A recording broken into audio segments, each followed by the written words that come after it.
You must remember this. A kiss is just a kiss. A sigh is just a sigh. The fundamental things apply as time goes by.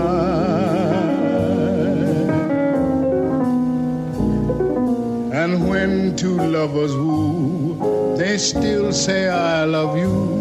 On that you can rely. No matter what the future brings as time goes by. Hello, everybody, and welcome to another Redux edition of Directors Club. I'm your host, Jim Laskowski, and with me today, are two incredible cinephiles that host their own podcast available on some network that I've never heard of called the Now Playing Network. First and foremost, he is a returning champion, been on a couple of times, and I've had the pleasure of first meeting him at a book event for his entry in Yuletide Horror, and I happily heard him discuss Eyes Wide Shut. Chicago film critic Dave Canfield is back. Yeah, thank you very much, Jim. Glad to be back. Oh, I'm glad you're back. This is great. I know we were initially talking about another director, somebody who's making more recent films, but I just had this idea that, especially since you were hosting a Casablanca event, a screening of it, and then, unfortunately, we lost a dear film critic friend of ours that we'll pay tribute to by doing this episode in general. I thought it felt right. It just felt right to do this. So, and across from Dave, in the red trunks, is his dear friend and co-host of the Mindframes podcast. He's, of course, another passionate enthusiast of film, Michael Cockerill. Oh, thank you. Thank you. How did you know what I'm wearing? You can see below the desk? Yes. People don't know this, but while they're not at home, before we start recording, I go in and install a little camera in their room. Oh. We could have just used my own. We could have just used my OnlyFans camera, but you know, well, you got to tell me ahead of time. Yeah, we can I know. Set up for tips and stuff. Oh boy, who will be the first Chicago critic to get an OnlyFans? You know what? Dave Canfield. I wouldn't shut out the possibility that there is a Chicago critic out there with an OnlyFans. I don't necessarily judge, you know. Will people tip for film criticism? You never know. I don't know. And what do you what kind of films do you cover on your OnlyFans if you're a film critic? The porn versions of everything, I guess. Yeah, Men in Black Women. I know that. Casablanca. Yeah. Not that I know it, or I've seen any of these titles that I'm. No. I've never seen Interview with a Vibrator, you know. But I certainly would be open to, onlyfans.com/mindframes. Oh, I just got 5 film titles I cannot say on our podcast. So yeah, dismiss my brain for a second. Go ahead. Yeah.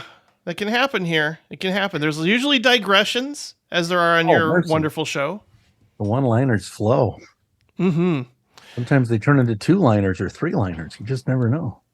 This is so exciting since it's been a while since all of us have sat down to talk together. I remember having a wonderful discussion about one of my favorite directors, Kelly Reichardt, or Reichardt. I still don't know. I should find that out. I should hear it pronounced to know for sure. But we had a very moving conversation with First Cow, and if you want me back for her latest, I don't know when it's opening. Like, I figured that was going to be one of those end of year titles that would pop up. What's her latest one again? It's called Showing Up with Michelle Williams. Surprise! Wow. Yeah, I may have seen something for that, but this may be the first time hearing of it. I don't know if it's going to be one of those, surprise awards contenders or not, if they're just going to wait till next year. But they're doing that with a few things. The Sun with Hugh Jackman has now been pushed into January, which I thought was an odd choice, given how strong it was. Oh, you saw it? No, it just looks strong. When you look at the material, you go, huh. I think this could possibly be awards worthy, be very interesting. For sure.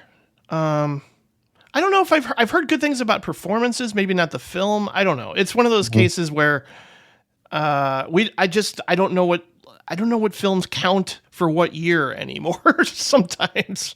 I know. Like Portrait of a Lady on the Fire was the first one I remember going, okay, what year is this for? Yeah. Because I saw it the year before and people were putting on their lists and then everybody was putting on their list for the following year. So I don't know. I don't know what's going on. That was an odd transition. Yeah. I feel like we're still doing that here and there. Oh, yeah. And I really wanted to get this episode out before awards season because, as you know, around post-Thanksgiving, we kind of get overwhelmed in the best way possible. Yep. But for today, it is kind of a bittersweet gathering where we're here in memory. There's been a number of tributes, and I know there's still going to continue to be a number of tributes to our dear friend and colleague, Mr. Sergio Mims.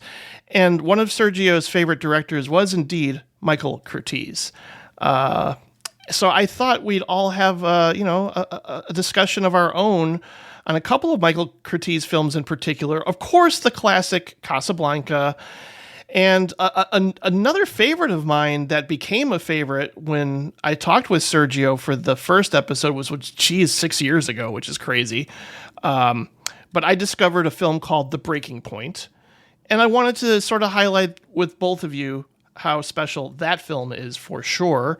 I encourage everyone to go back and listen to the other Curtiz episode because you get both Patrick and Sergio. But I don't know. I really like doing these Redux episodes because we get two completely different perspectives and takes on a particular filmmaker. So I think this is exciting, even if people have heard, Sergio's voice in. And it's something it's something to keep your your listeners in mind of, because let's face it, what people said about Michael Curtiz 10 years ago might not be what people highlight 10 years later. Oh, for sure. Yeah. And I think that, not only does an opinion change or an assessment of work changes, but just the things that seem more timely about people's work changes. And it's not like, anybody's going to offer the last word on anything. Kind of the mark of a good critic is trying not to do that, I think. But I'm really excited to jaw about this guy. I've got 5 Michael Curtiz films that I absolutely adore, and I can't wait for us to get started. Before we do that, though, it's time for what we watched recently.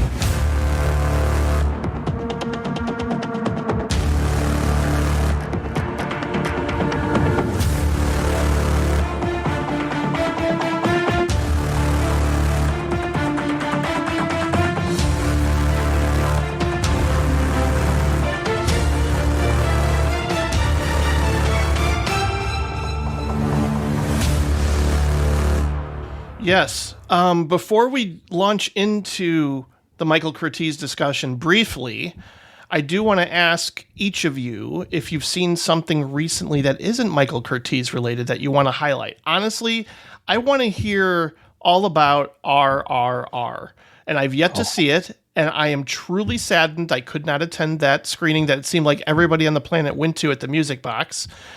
But either of you, if Michael, you want to share your thoughts, of course, because you saw it as well. I'm very curious to know more about this because I've only heard bits and pieces about it, especially the tiger fight. That's what I always keep seeing pop up in terms of the images. So I will see it soon before the end of the year, without question. What to say about RRR? I know Dave's gonna love it, and I like it a lot too. So I'll go first. Supersede him, throw us a wet blanket on for it. It's a lot of fun, especially if you see it in a crowd of really enthusiastic supporters. As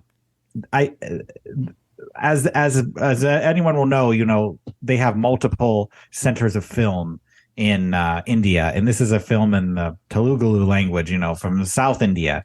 I forget there's like Uttar Pradesh, and there's another state where they speak that language. And so these are stars and a director who are very well known in that people grew up with them. The person sitting next to me said, I grew up watching his movies. I can't believe I'm here seeing him. So you get a very visceral and raw reaction from the crowd. And I think that seeing it outside of that environment might drain some of the magic. So if you can go see it, maybe like on a Friday night, if you can find a screening, I don't know. AMC sometimes does the screening of these Hindi, Telugu, Bengali, sometimes movies. If you can find one of those and it's pretty full of people who speak that language, that might be the best way to reproduce that magic. And that magic kind of lets you overlook the, it's kind of like a soap opera. It's got a lot of CGI. They can't use real live animals in untamed wild animals, I should say, in India. So it's got a lot of CGI going on. It's epic. It's long. It's a lot of fun. It's got elements of like Indian nationalism and Hindu nationalism, maybe. So it's a very complicated movie that's about the past, but of this time, and kind of says a lot about modern India, but mostly for fun. If you can get to it in an environment where people are going to have that deep connection I talked about, that would be my recommendation. If you watch it at home on Netflix, I think a lot of that is going to be robbed. Yeah. Well, this is definitely one of those cases where I'm hoping, because it's getting so much acclaim and awards consideration, or at least, making a lot of year-end lists, I would hope that, maybe they will give it a wider release and make it more accessible for everybody, because I'd be down to see this in a theater as opposed to Netflix. And maybe that's why I was like putting it off, because I hear it's this epic and I'm like, well, I'm sorry I missed the Music Box screening, but I'm hoping there's going to be more. Dave, what did you think of RRR? Well, number one, I was super excited that Mike got to go with me.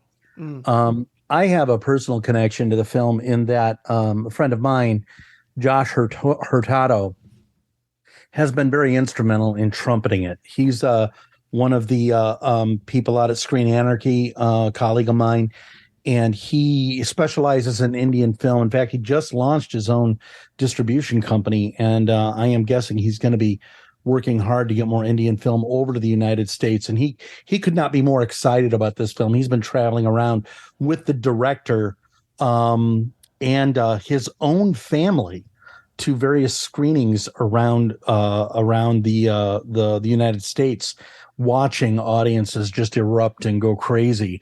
And what we mean when we say that is, at our screening, people booed the villains, they cheered the heroes, they clapped during the to the beat of different songs, and they just could not have been more involved in the film.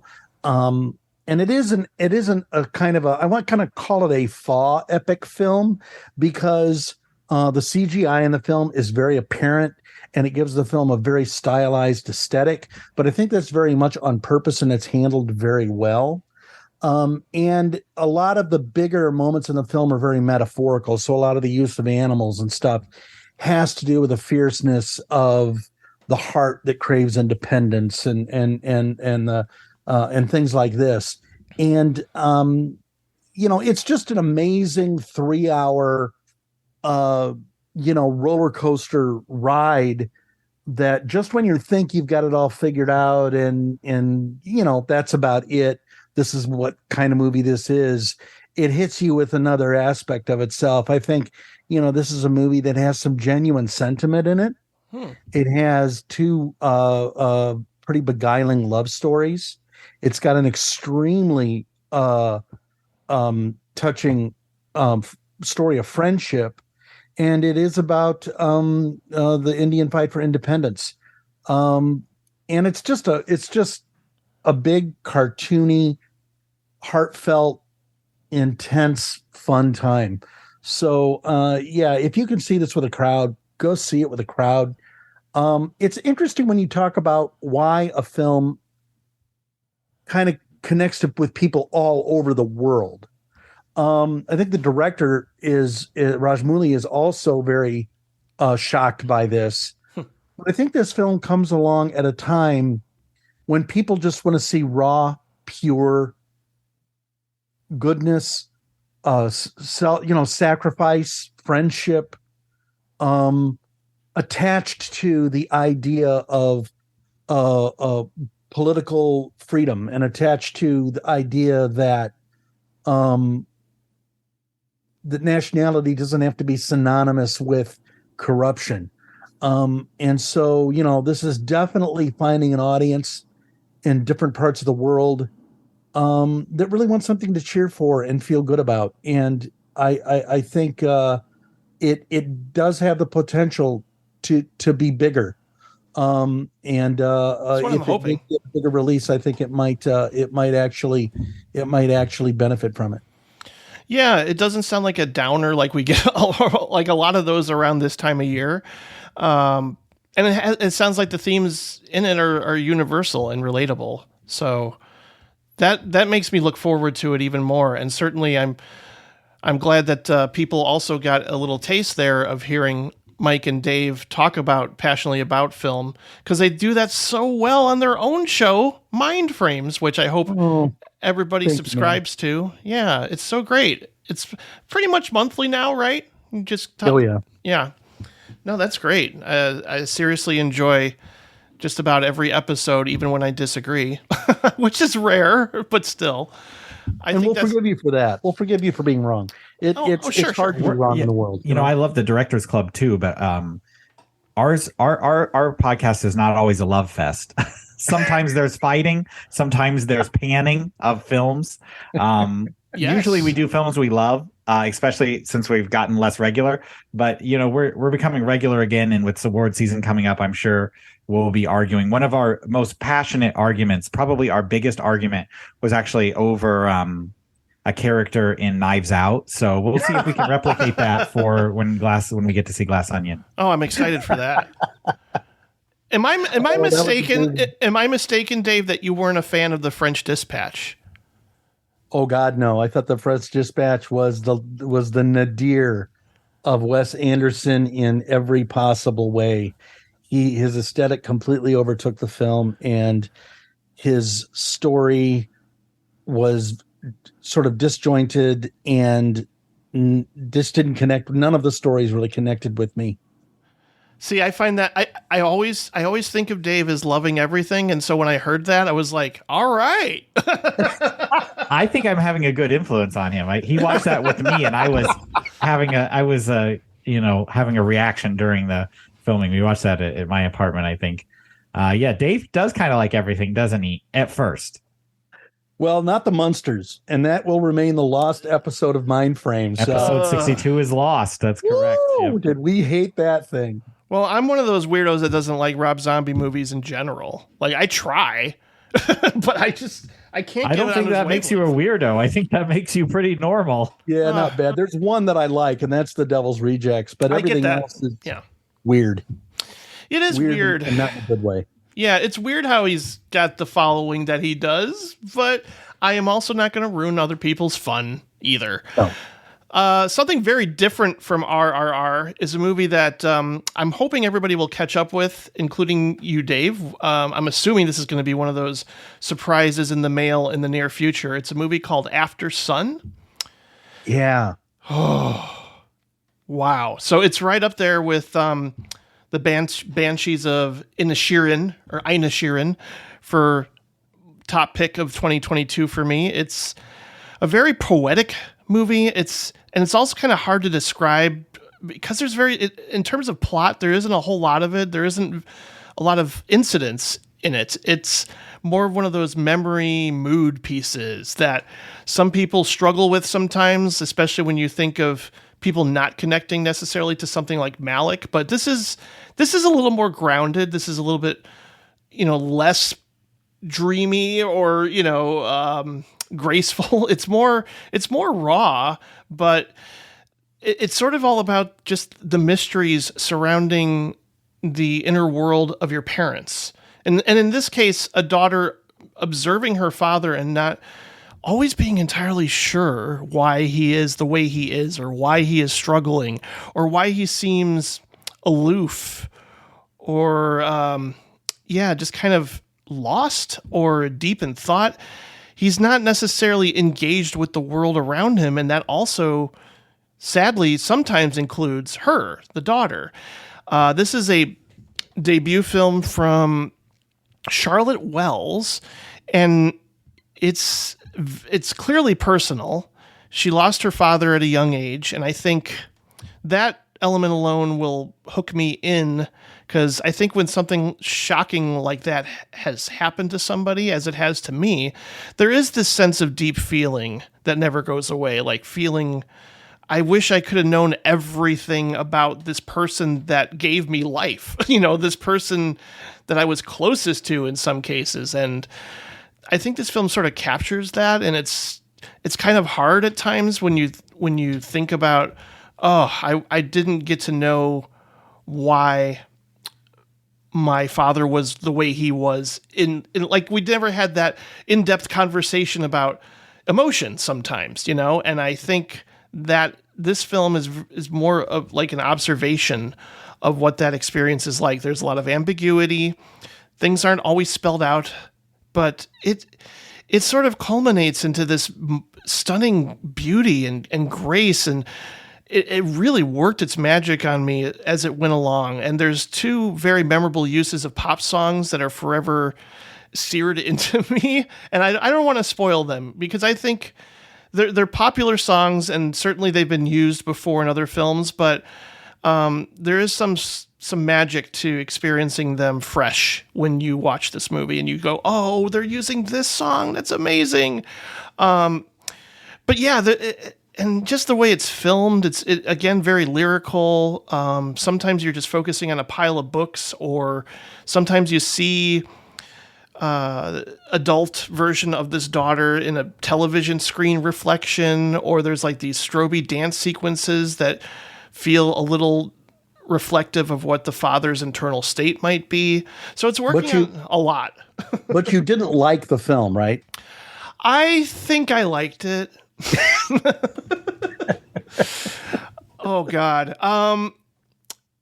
It's I mean, again, everybody watches movies in this subjective way, so you bring yourself to this experience, and it's hard to separate that. And I always bring up the bias of anything about fathers is probably going to hit home for me. So there's that. There's a possibility that somebody can watch this movie and go, no, it just didn't connect with me, or didn't click with me, or I wasn't emotionally engaged by it. But I think just about everything I loved about it. And I do love movies that are more of a mood piece or about memory, and sort of like trying to reconcile with the past and hoping that you don't follow the same path necessarily as your parents. But at the same time, you're also acknowledging their humanity and their imperfections, and the fact that they had some love for you, even if it wasn't always externalized.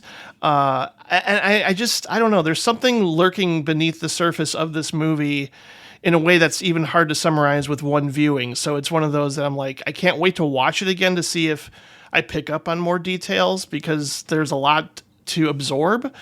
But it's very melancholic, but also very heartwarming at the same time. It's one of those sensory experiences I don't think you'll walk away from and go, I don't know if anything really clicked with me. But for me, everything clicked with me. I love this movie. And I can't remember the actor's name, but he's on that show Normal People, and a lot of people love that show.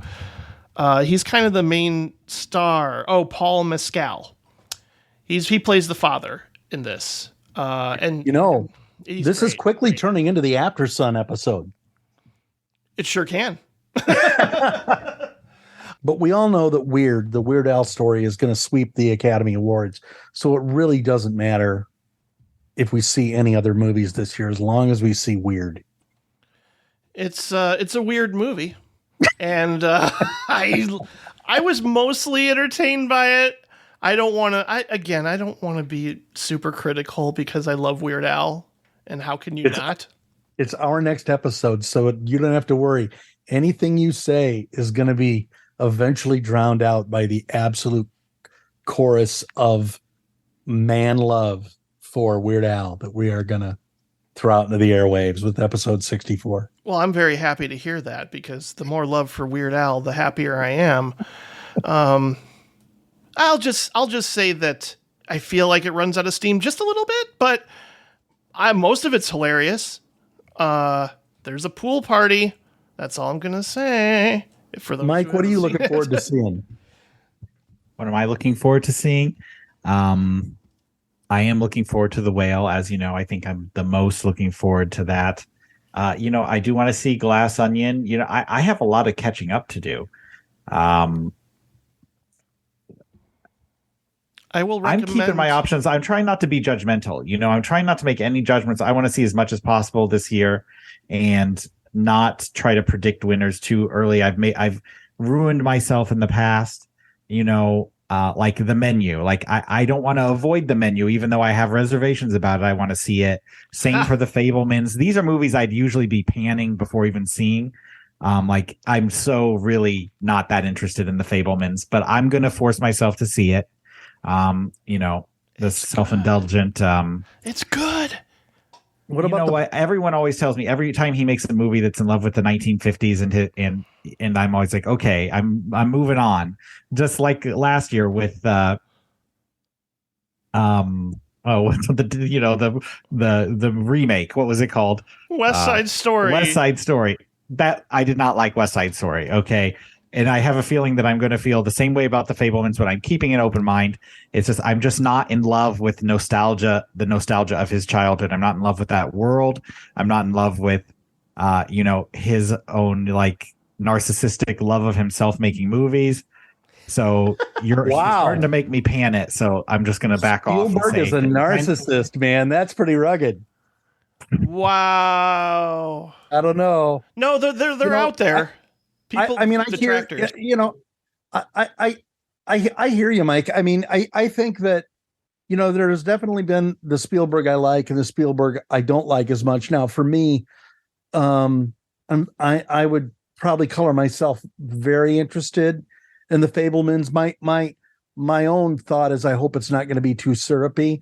There are a couple other movies coming out, one by Sam Mendes, and I cannot remember the name of it. Empire of Light, and it's supposed to be great, and it's about the movies, and from what I understand, and Babylon, which also looks like a hoot, and has a lot of people in it that I like, and had a really fun trailer that is about Hollywood. So, I don't know. Some of my favorite movies are movies about movies, like Sunset Boulevard. So we'll just have to see. But I do think that there is a generational divide for people, and that's always an interesting thing for Mike and I, because we're just far enough apart in age that for me Spielberg was absolutely central to my movie going experience. Right at the peak of his, modern Spielberg. Does he get a pass for past Spielberg? No, he doesn't, and I don't like everything modern that he's done. But I'll take bad Spielberg on a day over a lot of other directors. Yes. I would agree with that to a certain extent. I mean, it's interesting though, because when I went to see the Banshees at the Landmark, 3 trailers in a row, the ones you just mentioned, Dave, The Fabelmans, Empire of Light, and Babylon, and I saw all these in a row, and I'm like, I get it. You love movies, filmmakers. Yeah. I get it. And then the Nicole Kidman AMC ad. Yes, exactly. The magic of movies. Movies are dreams. I know. Movies will make everything better. But again, like, I'm not going to fully review The Fabelmans, but there are things in that movie that are literally from my life. And it was eerie. Like, I had the train set. I made movies with my friends. See, like, again, nostalgia can sometimes work in its favor, especially when you've experienced it directly yourself. Like, you kind of immediately put yourself in the movie screen and go, oh, I did a version of that. I understand where this character is coming from. But you could call it masturbatory if you want. I mean, certainly detractors of of when filmmakers become very indulgent. I understand that feeling, and I know there's going to be people who don't like the Fabelmans. I think it's sort of, yeah. For you Spielberg fans, you're going to love it, and if you have reservations, especially about modern day Spielberg, you probably won't. And I understand both sides, to be honest. Absolutely. But we can move on now. Okay. To the filmmaker that we are discussing on this episode of the Directors Club podcast, and his name is Michael Curtiz. Play it once, Sam. For all time's sake. I don't know what you mean, Miss Elsa. Play it, Sam. Play as time goes by. Oh, I can't remember it, Miss Elsa. I'm a little rusty on it. I'll hum it for you. Da-da-da-da-da-da. Da-da-da-da-da-da.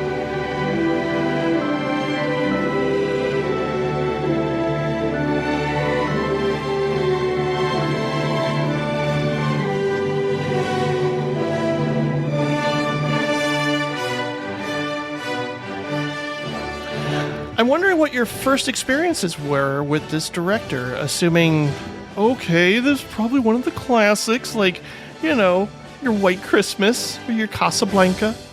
We'll start with Mike since he's new to the show. I'm wondering about your background, too, in general, Mike. Like, what made you fall in love with movies? And then you could sort of talk about your first experience seeing a Michael Curtiz movie. You know, that's a good question. I'm not 100% sure I know the order in which I saw them, but I think it's a safe bet that I saw White Christmas or Casablanca first. I distinctly remember watching Casablanca when I was probably 2019, but it's very possible I saw White Christmas as a kid and forgot about it. What is my relationship with Michael Curtiz? You know, well, that's going to be this whole episode, isn't it? It'll probably slowly come out. But without revealing too much at this beginning, I will say that I have a lot more respect for him than, you know, my grouchy attitude you might assume I have. I thoroughly enjoy a lot of his movies. I think he has made some really nearly perfect movies, and the cast that he got to work with, and the things he did to scripts, I think overshadows anything. You know, he wasn't the nicest guy. He was kind of a hired hand, you know, old school. But yeah, I have a lot of respect for him, and I am excited to talk about what a great director he is. That's great to hear. I'm also just curious too. Was there a gateway movie for you that made you fall in love with movies in general? Since you're new to the show, I was more or less curious too about that fact. Like, what was there something that made you go, okay, movies are for me? You know, I that's something I'm always curious about when I talk with somebody on this show. That's a good question. Yeah, it doesn't have to even be a single title, but was there, I don't know, just a lightning bolt moment in life that made you go, oh. I guess I just always equate it to that scene in Almost Famous where, you know, your sister gives you your record collection. You're like, my life has changed forever, you know? Something along those lines. When I was in college, you know, prior to maybe like my last year or second year of college, I did love movies, but mainly like for entertainment purposes. You know, it's like, okay, I was entertained. I think the first movie that I saw that kind of sparked that a movie could like change you was one of the very last, I should look up if it was probably in the last 10 movies that Jean-Luc Godard made. And it was called, at least in French, I'm trying to get the English title, Notre Musique. And that movie like has a very an ending that is you know, not easy to decipher, and that was kind of my first window into like a movie could say something less direct than say a very Hollywood clear cut They didn't have Marvel movies back then, but Hollywood clear-cut blockbuster, which some of those are great too. But I think Notre Musique by Godard was like the first one where I saw like, this is my introduction to art house film. I was probably when I was 18, 19. Yeah, no, that's the right age. I always say Pulp Fiction was the one that sort of changed me. Like it was just like, okay, movies are more than just entertainment, because before that I did love your Spielberg movies and Back to the Future and all that, of course, but something about Pulp Fiction, it sort of transcended space and time. It was just like, what are movies could do this? But yeah, no, Godard is a great gateway filmmaker into the art house scene for sure. And as a matter of fact, guest co-host Bill Ackerman he's not as intimidated as I am. I am very intimidated to do a Jean-Luc Godard episode. He's doing one early next year. I don't know how long that episode will be. I think you need to do 3. I don't think you can do one Jean-Luc Godard. You're right. Yeah, not bad. Yeah. I think you need to separate them because like the late period, the communist period, and the 60s, which is what people most think of. I think those all deserve their own distinct episodes. But you know what? Do what you can. Maybe make it 5 hours long. Yeah. Yeah, I'm excited for that. I'm a fan, but again, that filmography. I love his communist period. Like the early 70s to like mid 70s. That's like, I love those films. Oh, I can see that for sure. Oh boy, Dave, you're a little bit older, but you're young at heart, as we all know. When did Michael Curtiz? When did that name come into your life? It's funny. Like I mentioned before, I have about 5 or 6 Michael Curtiz movies that are movies that I go back to over and over again. And he was a guy who worked in almost every genre. But at the time when I was growing up, there was no cable. There was no, videotape or VCRs. And so when a film came on television, that's when you saw it. And then it would leave, or it would come in the theater. That's when you saw it. And then if you were lucky, you might see it again chopped up on TV. And so movies, were more of a magical thing for people who were really affected by them. Oddly enough, I think the way that movies affected me the most early on was sort of a graduation from television. Television in my day was very episodic and very hyperactive, and there was a lot of silly sort of things on the air. Comedy tended to be very broad, and Looney Tunes and Three Stooges were on all the time. And that's kind of how my brain worked. I was a hyperactive little kid. But then I started seeing movies that were, and movies were these things that took longer. And so you could sort of drench them in atmosphere. And I think about the time I first started to notice movies was when I started having nightmares as a result of watching them. And so, these were movies that I would see on television, like creature feature programming late at night, like The Mummy with Boris Karloff and things like that. And I think that for me, movies became something that was about something deep and real and undeniable. That the things that movies, the thing about being able to drench the movies in atmosphere gave a sense of urgency to what you were intuiting from them. And so I would definitely have really deep emotional experiences watching films. Oddly enough, I didn't come to Michael Curtiz until later in life. And I probably didn't see Casablanca until I was in my 20s. And after I saw it, I was never the same. Casablanca is the epitome of what you can do with a studio system in Hollywood. And then I got to go back and discover movies like The Adventures of Robin Hood, which I think is still the best Robin Hood movie easily. Oh yeah. And Mystery of the Wax Museum with the great underutilized Lionel Atwill and Fay Wray, and Dr. X, also that's a good one. Lionel Atwill. And is that Fay Wray in there? I think Fay Wray might be in that one too. I think so. But those movies have since been restored and put out into the world in these beautiful Blu-ray editions from Warner Archive.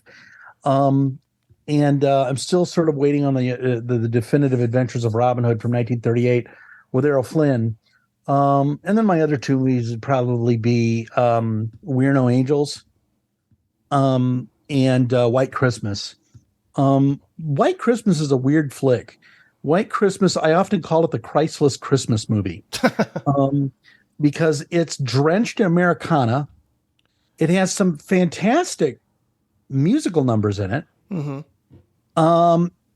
It's extremely pretty to look at, and you forget it about 10 minutes after you watch it. I know, right? That happens to me too. And I don't know what to say about that. I mean, I love White Christmas, but I probably don't love it as much as any of the other Christmas movies, like, It's a Wonderful Life or any of the other classics. I probably even like Miracle on 34th Street, the original one, more than that. We're No Angels, on the other hand, to me, it's kind of the conglomeration of everything that Michael Curtiz did well. And I was introduced to We're No Angels when I was living in a Christian commune in the inner city of Chicago. And a friend of mine said, I have to show you this really weird Christmas movie. It's got Humphrey Bogart in it. Basil Rathbone is in it.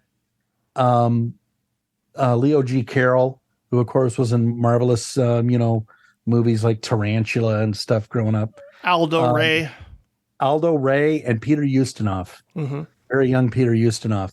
And it's about three escaped Devil's Island convicts who decide on their own to help out this struggling businessman and his family, so that the wicked uncle doesn't take their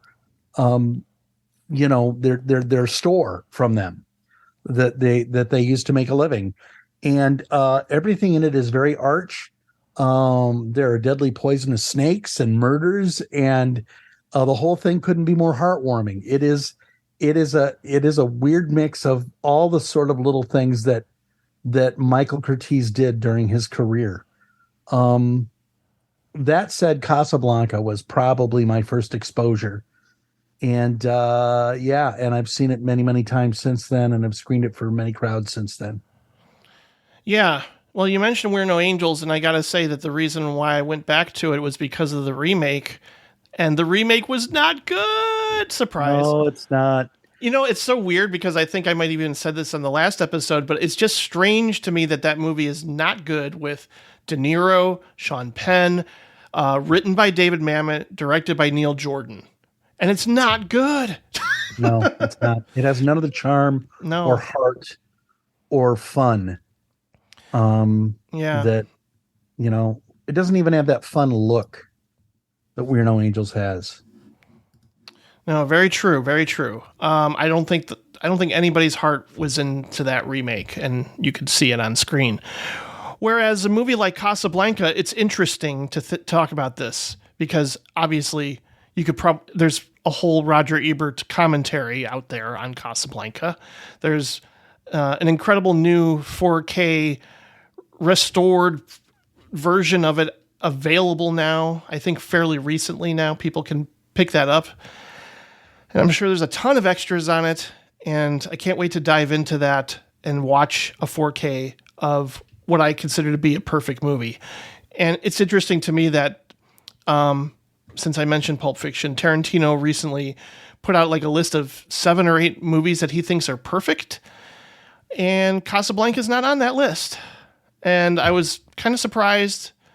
I'm wondering if he has reservations that I only know a couple of other people do, in terms of the chemistry not being there between Bogart and Bergman, which I know I can't believe some people think that, but I think there were even concerns on set that it wasn't like, this is an interesting case of people being kind of not so sure of what this was ultimately going to be.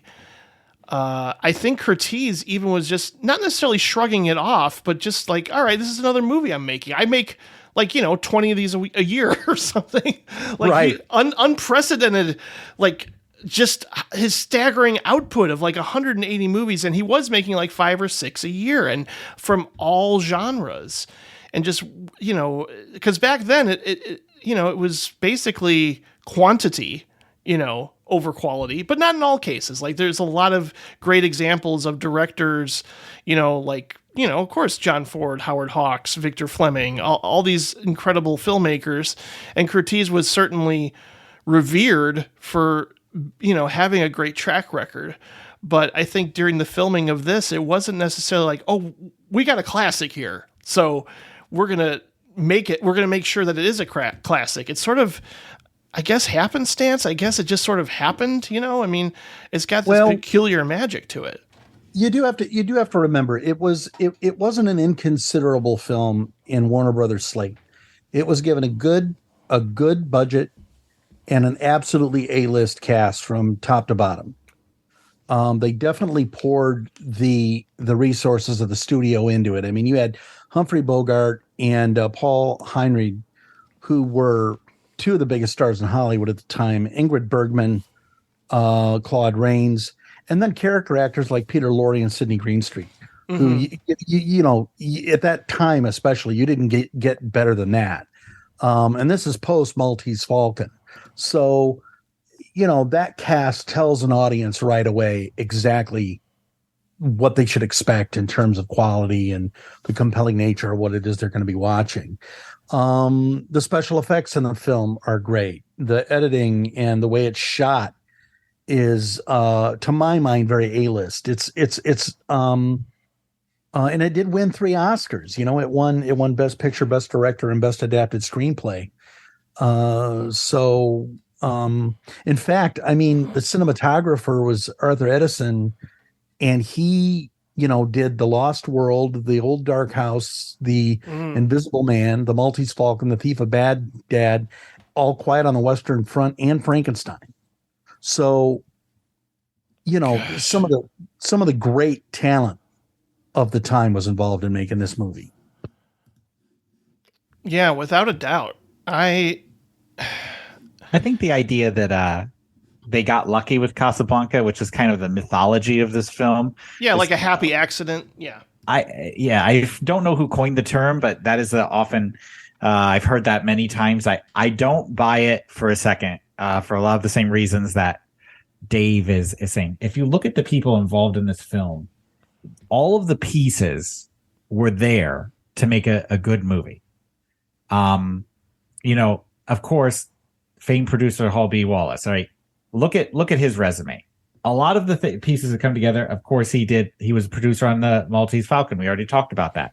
I think this is one of the end of his Warner Brothers career. Well, Warner Brothers had brought out everyone on their roster, which they did for every movie. But this was considered this was going to be one of their big gambles. And yeah, no one knew it was going to go on to become one of the most revered movies of all time. I'm not saying that, right? But the idea that this was some little scrappy movie that came out of nowhere, when they put their best director, their most influential producer, their biggest stars. They did a bunch of rewrites. The Warner Brothers themselves were involved. They were in a lot of films at that point, of course, notoriously. But I do not buy for a second that there wasn't a lot of love going on for this film, and there wasn't a lot of high hopes at the time. I don't know the history that intimately, but I know all these names were big names at the time, and the A-list that they had to pull out of film at that time. And the promotional this had a huge promotional campaign. They re-released it to time it with goings on in the world. They did the premiere, I think, during the initial invasion of North Africa, and then they re-released it, or they did something around the time that Casablanca was being liberated in the war. So there's an incredibly, that's kind of that old Hal's magic there. It's kind of an incredible promotional campaign. So I don't buy the happy accident argument at all. too many things were already in place years before. And, timing is everything.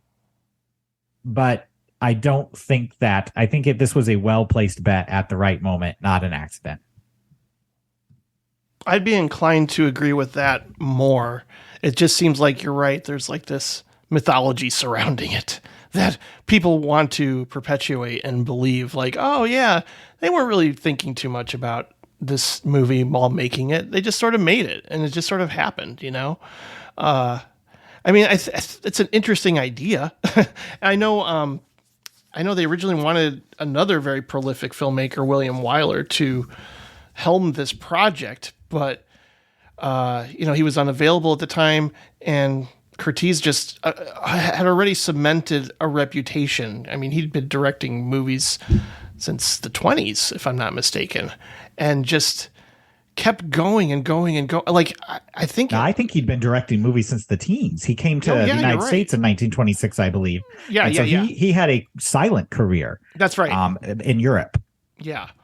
And 1912 was when he started making movies. He did 49 years of making movies. Yeah. And certainly he would even say that he was addicted, to just making movies, and it was just something that he had to do. And again, as we mentioned, not the most pleasant guy to work with. Let me respond to what you said about Tarantino. Tarantino was in the news, as always, recently for saying, he won't do a Marvel movie because he's not a hired hand. I don't need a job. And he said that. And you notice that you said he didn't include Casablanca on his list. I am not surprised at all. Tarantino pours his soul into his movies. All right. His movies are an extension of himself, of his personality, of what he likes. Right. Now, I'm not saying Curtiz was just showing up and cashing a check, but Curtiz was not a director in like the auteur sense like we think of today, or that has come to dominate. He was a director, kind of like a CEO of making a movie. And you'll notice that a lot of people at that time might have considered, different character. Like the director had not firmly cemented themselves as like the principal artistic force behind a movie. They pretty much had, but a lot of respect would have been going to the producer at that point. And I think you mentioned Roger Ebert's commentary. He's pretty adamant that Wallace is more important in the making of this film than Curtiz. I don't know if I agree with that. I don't know enough to have an informed opinion, but that's his opinion. And we're well into the period of the movie star at this point, and the glamour period of Hollywood films. And it's really interesting what you're bringing up, Mike, because I think that there were a lot of great directors that arose out of this period. And you think of John Ford, you think of Frank Capra, you think of Billy Wilder, and obviously I'm blanking, Cecil B. DeMille. Take them out of the picture, and you take away a large chunk of what made Hollywood this period so memorable. But I think that you also have a sense of Hollywood as a business that wasn't quite present in, say, the 1920s. You think of Erich von Stroheim being, publicly embarrassed over his treatment of the actors and his over budgeting on greed, and basically more or less screwing up his career. It takes a lot to maintain a presence in Hollywood at this point. And Curtiz was somebody who did it for 49 years. He wasn't just, he wasn't just somebody that was along for the ride. Yeah, and I would agree with that. I mean, some people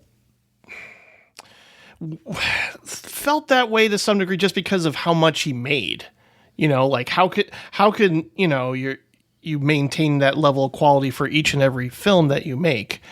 But he had this, clearly a reputation as kind of a harsh taskmaster who, never hesitated to yell or get really intense. And certainly he had trouble working, I believe, with Errol Flynn and other actors. But as far as I know, him and Bogart got along. But I think initially the fear was not being able to picture Bogart as a romantic lead, Well, and that came late in life to Bogart anyway.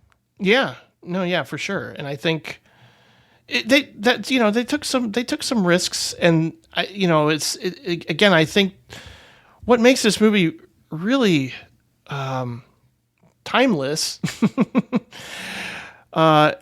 is I think I probably used this terminology earlier, but universal themes that you can still, I'm sure, creating a narrative and having somebody like Joseph Campbell point out all the tropes and things that you come to expect in certain stories, or certain things that you've experienced, whether if it is unrequited love or you served in a war or any number of things that are mentioned in this film. What it comes down to for me is it's a story about striving for something meaningful and learning to be selfless, and accepting the fact that, some love isn't meant to be fully realized, and you should be grateful for even having just the moments that you shared together early on, even if they're not meant to continue.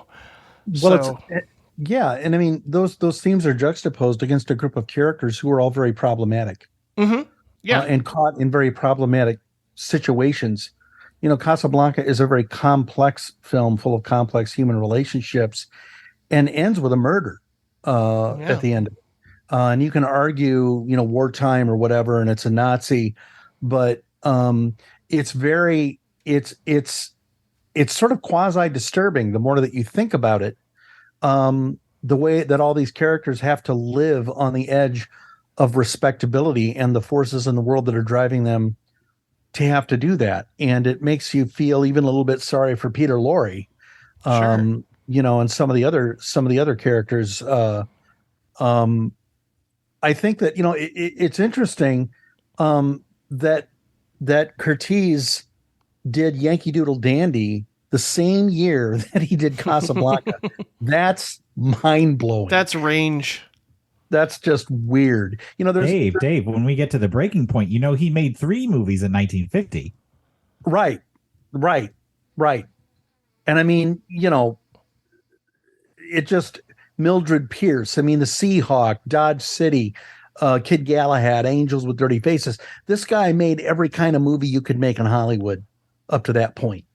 And it's funny because, what's the old quote? And people used to attribute this to Samuel Goldwyn, but it's really him.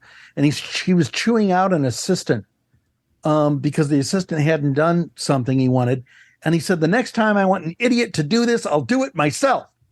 And, it's kind of a Leo DeRocher of the spoken word.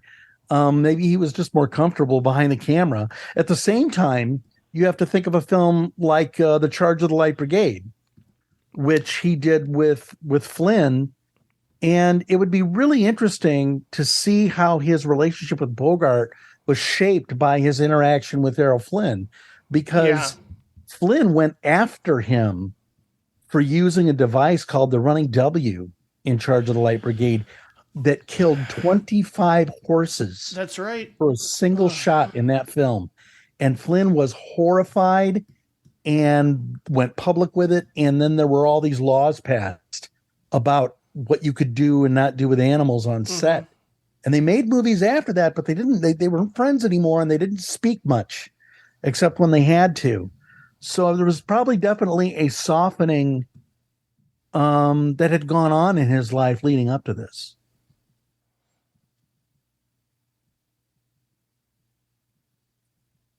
As we take a breath and reflect. Oh, yeah. And speaking of the Charge of the Light Brigade, I am going to be including Sergio's review of The Charge of the Light Brigade, but he talked about his love of the remake, the Tony Richardson version.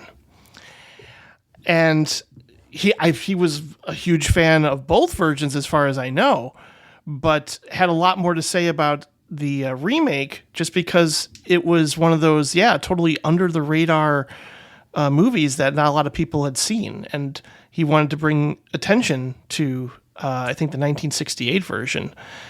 So and that's a story that's been done a few times, much like, we'll get to it, but The Breaking Point. No, that's another really interesting film with, Errol Flynn as Major Vickers in that story. And it was, hardcore stuff and really intense. And yet Casablanca is, considered this romantic movie, but at the same time, you're right, Dave, there's a lot of darker edges throughout here. We can sort of look at it as a love story that allows its heroes to, tap into something within themselves that they, didn't know was there, but then they realize it and it becomes, something transcendent. And, a lot of people will certainly point out some of the incredibly quotable lines here that will forever be a part of pop culture. There's like 5 of them. Yeah. At least. This is the beginning of a beautiful friendship, I think, between all of us. Yes. I think this is the beginning. Round up the usual suspects. Yeah. We'll always have Paris. Here's looking at you, kid. Oh, yeah. Oh, that's a good one. And then there's the one Mike says whenever I come over to his house, of all the gin joints and all the towns in all the world, he walked into mine.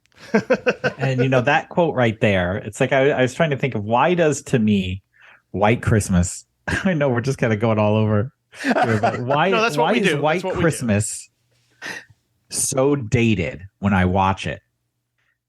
And why does Casablanca feel so timeless? Oh, I know, right? And I think the reason is, I was talking about that quote, like all the ginger joints you can walk into. It's the mystery of the locale, the mystery and the mystique of the war as a background. This love story that is kind of just a slow, just like a slow boil. I think all those things come together and are foreign enough and are like confusing enough to take you out of it enough in a good way to not see the close in the World War II, not see that as something that is quote unquote dating it. And I think that's part of the magic of Casablanca. I think that's what makes it eternal, is all of those things are so subtle. The love story and the mystique, they're subtle enough to where they're not bopping you over the head, where the Christmasness and the post-World War II-ness and the patriotism and the aggressive 1950s, culture of White Christmas bangs you over the head. It's not subtle at all. Still a great movie, but not timeless like Casablanca. Casablanca is an adventure you want to climb inside. White Christmas is a train ride that's fun to ride for a little bit. It's funny. It's funny because I think that if you look at Casablanca and the way that it's aged, you have the equanimity of Sam and Rick's relationship, which is clearly a friendship based on equality and mutual care for what's best for one another. You have a very adult relationship between him and Ingrid Bergman that is extremely difficult to sort through. What are we going to do now? Now what? Why did you do this? You have the forces of evil, which are so beautifully drawn in the film. We talk about Nazis being a sort of a cartoony metaphor. I think in like Spielberg movies, often, for instance, they have been in the Indiana Jones movies. Oh yeah, they're kind of like we stack the Nazis up like cordwood, Bang Bang Bang. But I think that in this movie, there's a lot more subtle treatment of how people felt about that kind of oppression. Mm-hmm. And I think that those are all things that are very, very timely today, and that people are still asking questions about and still, looking for. There are moments in this film, the waving, the singing of the French national anthem. When I screened this for Cornerstone Festival back in the early aughts, I made a giant French flag and put it on a dowel. And during that scene, we went out into the audience and everybody stood up and we all sang the French national anthem together while we waved the flag. And something you know like the that, words to the French national anthem. Wow, I'm impressed. We actually printed them and handed them out, and it was because the symbolic nature of that really has to do with standing against evil, and also the conclusion that Claude Rains and Rick, you alluded to this, Mike, of how both those characters come to the conclusion that they come to about what has to be done. And in the end, they realize the logical conclusion is now for them to go off and fight for the resistance. And there's something so Sam and Frodo about that. There's something so right about that to me. Yeah, no kidding. That's a good comparison. Yeah. And it's something that I think people keep coming back to this movie, and it's not, you never get tired of it. Like there's some movies you can rewatch over and over and over again and wear yourself out or something. And I feel like, yeah, I look forward to spending time with these people. And it was originally based on a play, but it's still beautifully shot. I mean, certainly this is something that I remember even going all the way back to college with Mildred Pierce, just the film noir lighting. And some characters are introduced in shadow on the wall, or, when somebody walks into the room, you see them on the wall, and it's just like, and sometimes they're talking and you just see their shadow. I mean, just like interesting choices. I know we've said, and I think Mike alluded to this, the fact that he may not have been an auteur, but he had stylistic touches and flourishes throughout all of his movies that you can kind of go, I could see the same director making Casablanca and Mildred Pierce, even if they're entirely different genres. That's how I feel. I just notice things, especially when you watch a few in a row, you kind of go, oh yeah, I can kind of see that. But he was so comfortable doing all sorts of different things. And here it just feels like all the elements came together in the most perfect way that we keep going back to it for a lot of reasons. And certainly it should be a classic, and it's one of those movies you watch and you go, yeah, that makes sense. When I watched Citizen Kane, I understood why that was a classic. So I don't know. One aspect about this film that I think doesn't get talked about enough, or maybe it gets talked about too much. We'll see.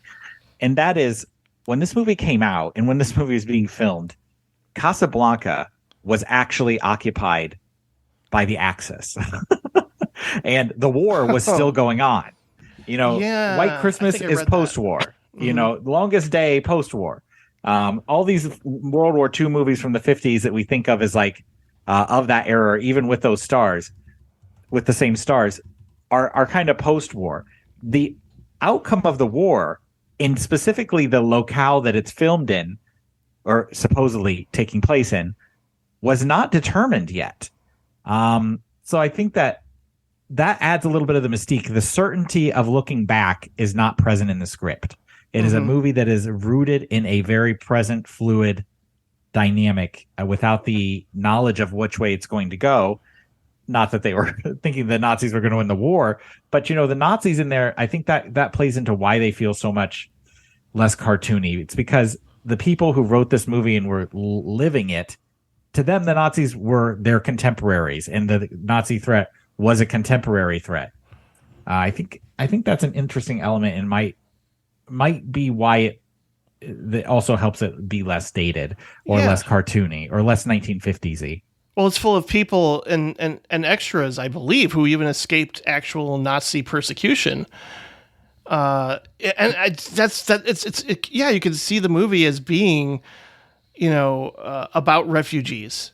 And I think even Paul Henreid was Jewish, and he was certainly labeled an enemy of the Nazi Party. It's like interesting that those elements play into this story, because we often look at Casablanca as this ultimate romantic, timeless melodrama, but it's got this exotic wartime backdrop that you can feel. It's very palpable throughout every scene.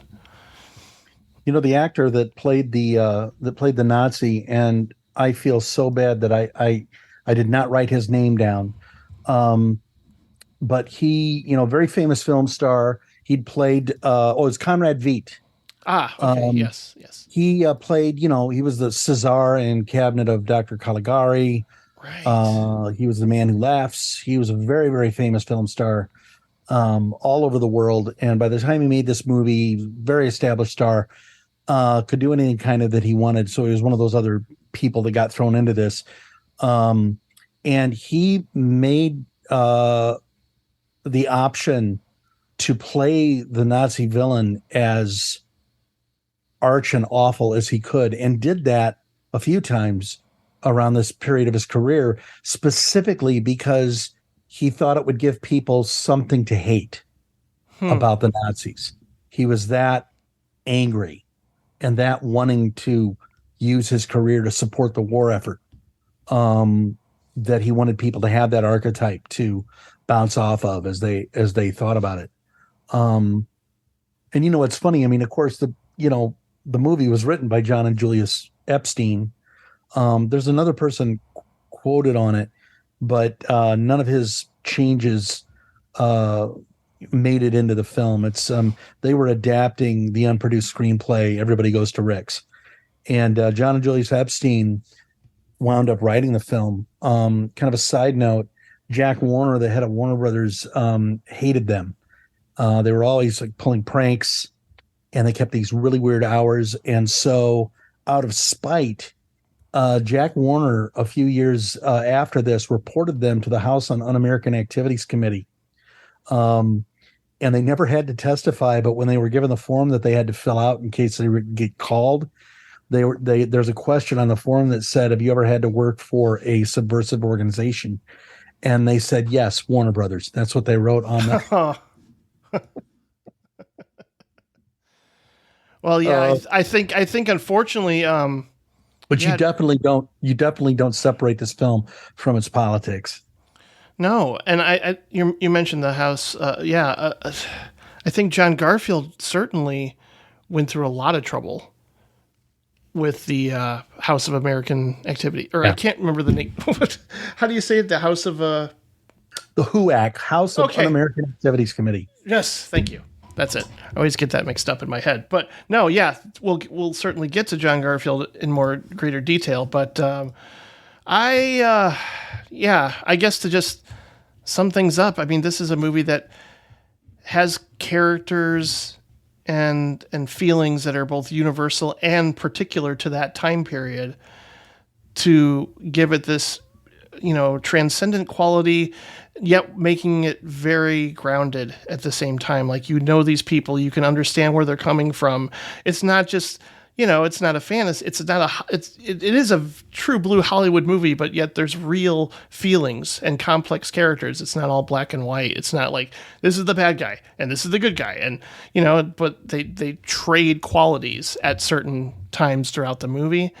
And what can you say about just one of the great all-time uses of any song with As Time Goes By?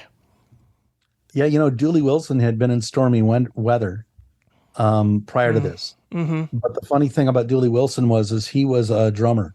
He was not a piano player. So all the piano playing he does in the film is fake. Oh, wow. Like, you never see his hands up close on the piano. Another weird thing about this movie is a lot of people think that Jack Benny may be in the background. And a lot of people claim to have Jack Benny sightings in the various crowd sequences. And I don't know, the only other thing I wanted to share was that this movie was so hugely successful that Warner Brothers decided to basically do another version of it. And if you watch To Have and Have Not, it's basically Casablanca for all intents and purposes in terms of the plotting. But it's also the movie that introduced Lauren Bacall to Humphrey Bogart. Mm-hmm. And of course, we all know about Bogey and Bacall, that he became the great love of her life and she of his. And it's also the film where you get the line, you know how to whistle, don't you? You just put your lips together and blow. Yeah. You know, I know what really scared me at one point in time was that there was, I believe, a press release given out into the world that said Ben Affleck and Jennifer Lopez were going to remake Casablanca. and I was like beside myself. I was like, if that happens, Gili Blanca.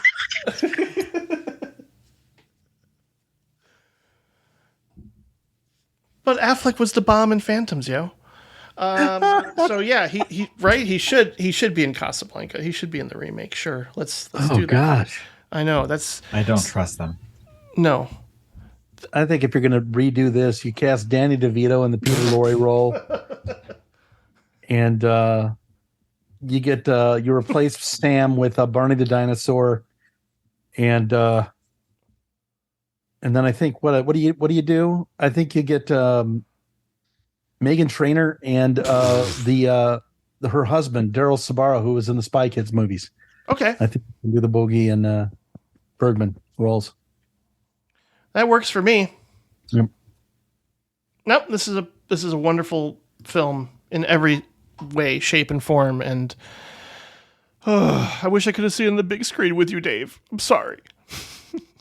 Yeah, it was hard not having anybody to cuddle, but you know. Oh, you saw this when it first came out, Dave? That's something Sergio would say. So that's my ass theater. Yeah, no. Again, we're doing this in memory and spirit of Sergio, and that's exactly something he would say. He was there. He was there when this first came out, and yes, God rest his soul. But we miss Sergio. Yes, we do. Every day, there's a reason to think of him. Certainly, watching Tar, it was like his love of classical music. How can you not think of him? But yeah, clearly I wanted to just revisit Curtiz to hear what both of you felt about Casablanca, but also because I'm hoping that if there's a heaven that you can listen to podcasts up there. Wouldn't that be great? Yeah. I would like to think that would be my idea of heaven. Like, oh, I got all the time in the world now to listen to every podcast ever made. So that's why we can all, just download it now and it'll all be saved in a cloud. I just had to. Sorry. So, my second favorite Michael Curtiz film. Dave, you mentioned To Have and Have Not. I did. Which is based on an Ernest Hemingway novel. I held my tongue on that, because there's a lot of it's based on the same book. And it has Howard Hawks as the director. And the co-writer was William Faulkner. It's like, in many ways, if you were going to pick a bet, I think it's truer to the book as well. If you were going to pick a bet on which one was going to be the hit, of course, Casablanca had already came out, but you'd be like, oh, I'm going with To Have or Have Not. Of course. Yeah. Lauren Bacall. No one's arguing against that chemistry. No. I'm not arguing against the chemistry. I think Michael Curtiz's The Breaking Point is a better film than To Have and Have Not. You know how long I go to jail if they pick me up on this? 10 years. At least that, if there was evidence against you.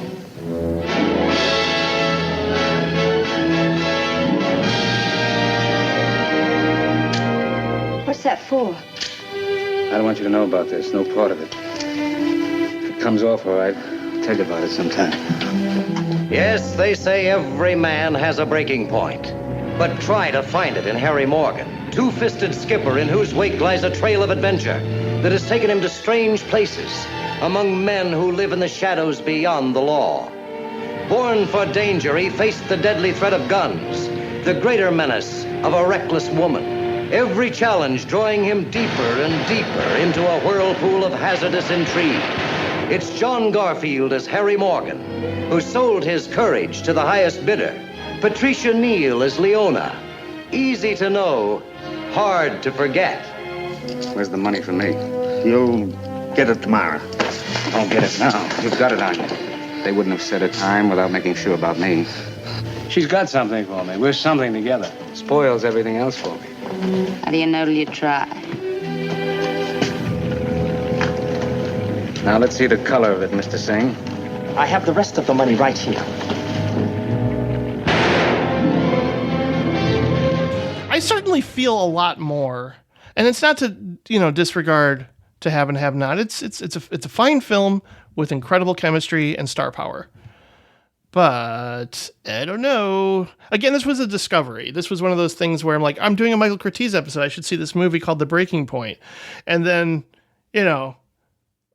by the time the ending came along, I was like, holy shit, what am I seeing? This is a fantastic noir that's also a really heavy character study about, essentially desperation that, would be utilized in any number of stories. Like, you could even think of Breaking Bad while watching this movie. Like, Harry Morgan really does sort of have this intense desperation at points, where it's just like, I got to do this thing because, I want to support my family. I want to be the best husband I can be, best father I can be. And yet he's a selfish dude too. There's no denying, like, he's really in it for himself, and he sort of has to come to terms with that. But, and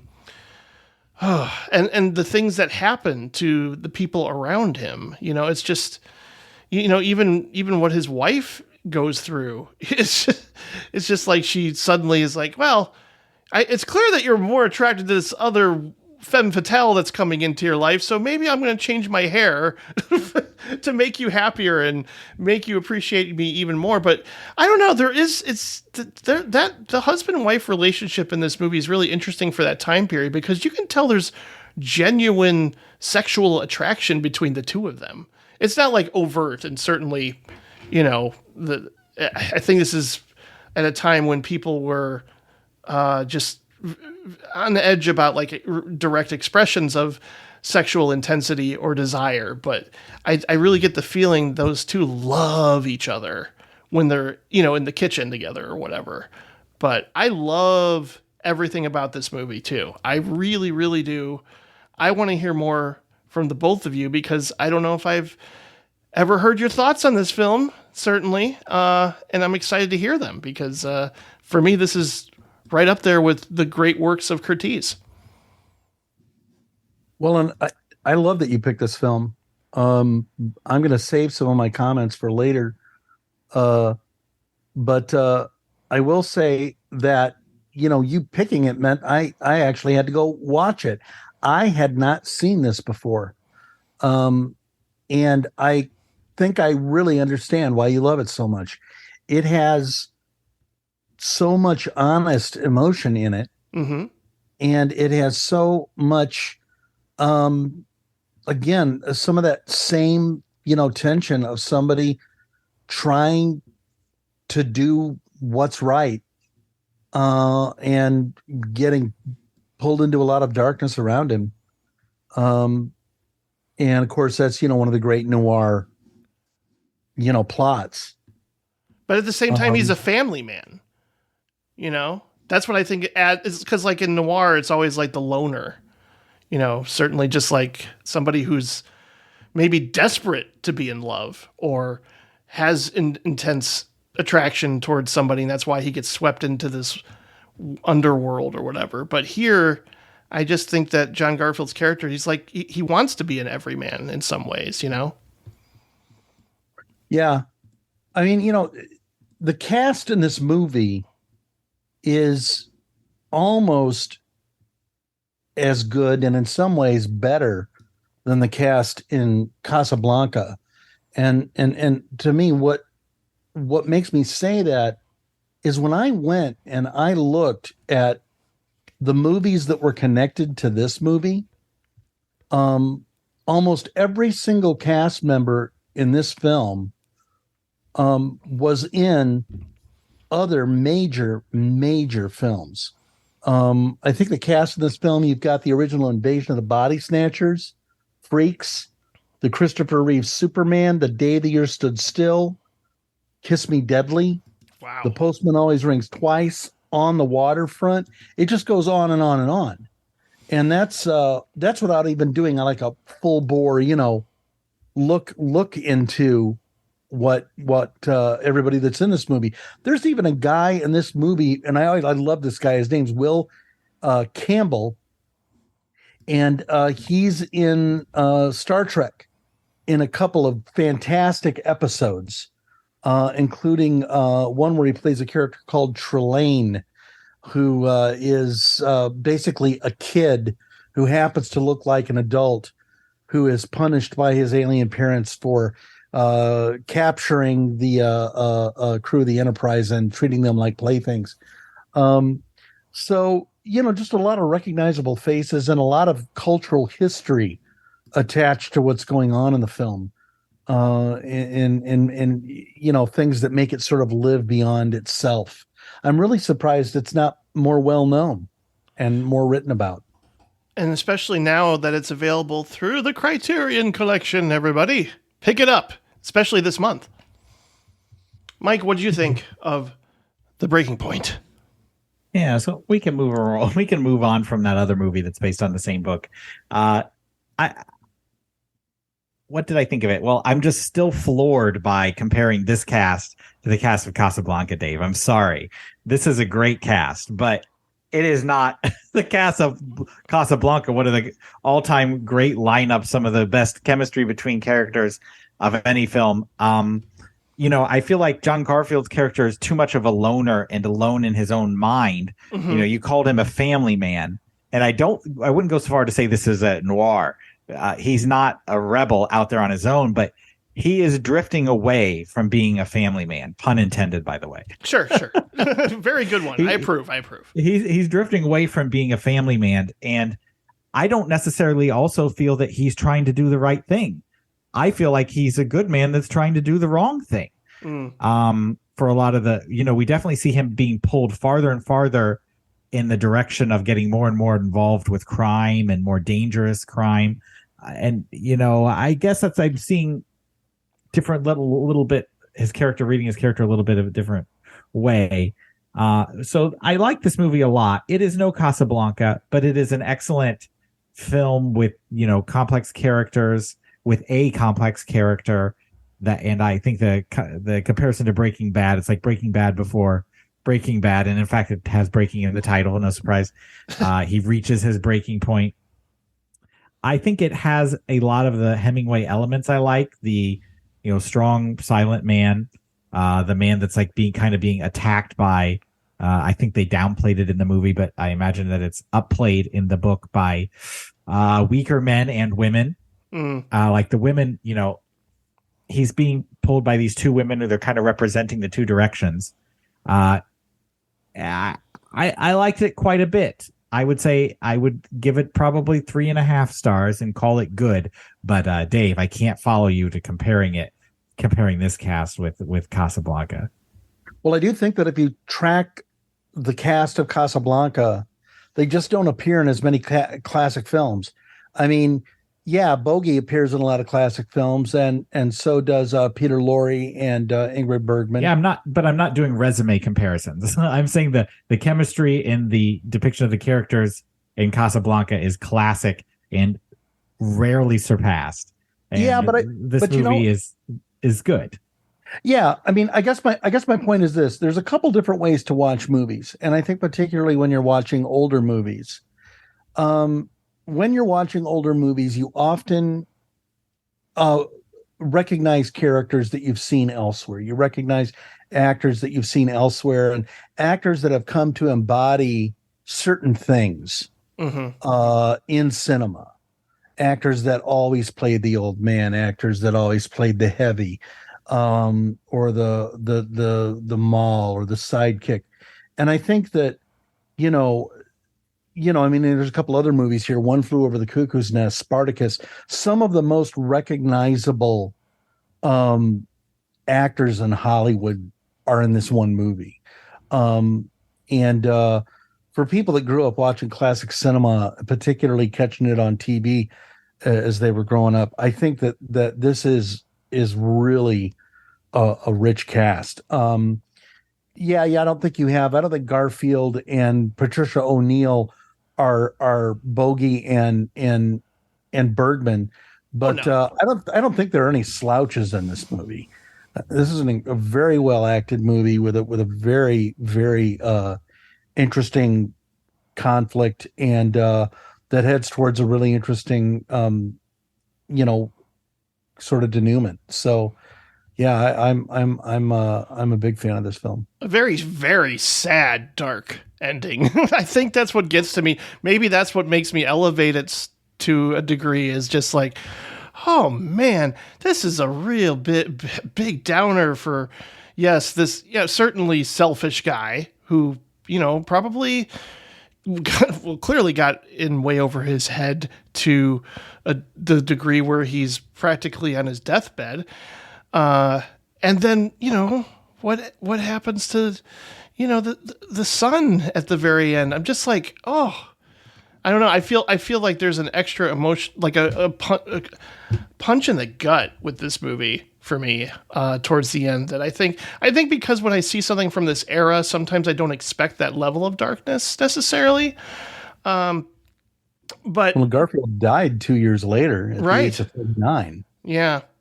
I know that's tragic in of itself, of course. And I'm going to talk about another John Garfield performance in film from Curtiz later on. I think he's tremendous in this movie, giving his character layers as opposed to, yes, I see exactly where Mike's coming from. He is ultimately selfish in a lot of ways. And he does seem to be straying from the path of the family man that maybe he hoped he could be consistently. But at the same time, Patricia Neal comes into his life.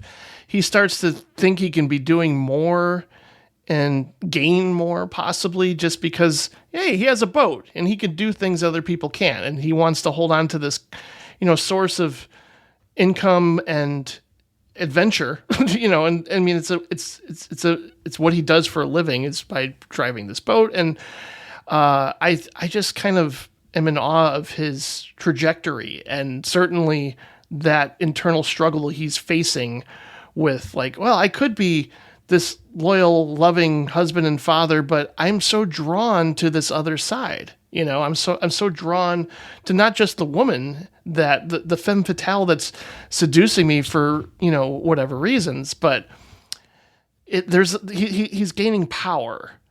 And I think stories about men, being corrupted by power has been done a lot over the years. But I think that this one is actually kind of remarkable in how much you get invested, again, like you mentioned, Dave, too, with a lot of the side characters, or even, I think Phyllis Thaxter, who wasn't in a whole lot after this, outside of playing Clark Kent's mom in Superman, she's really strong here. She really is. Like, because she could just be, the nagging wife or whatever, but no, she wants to be, supportive and loving and attentive, and yet at the same time, she's frustrated with him too. So I think Phyllis Thaxter is really special in this film as well. Yeah, I mean, she did have she had her day. I mean, I think she was in 30 Seconds Over Tokyo. Oh right, yeah, and she definitely did a lot of TV. And I think that's what's weird is, if you're like me and you're watching a lot of TV growing up, and then all of a sudden on the late night you catch a movie and you go, wow, I've seen that actress in X, Y, and Z. And then you get to discover her in a new way. It's a very rich experience of film history. And I do think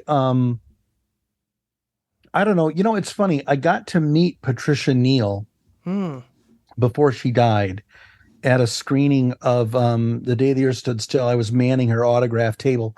And of course, by this time she'd had a stroke, and she had long been, parted from Roald Dahl.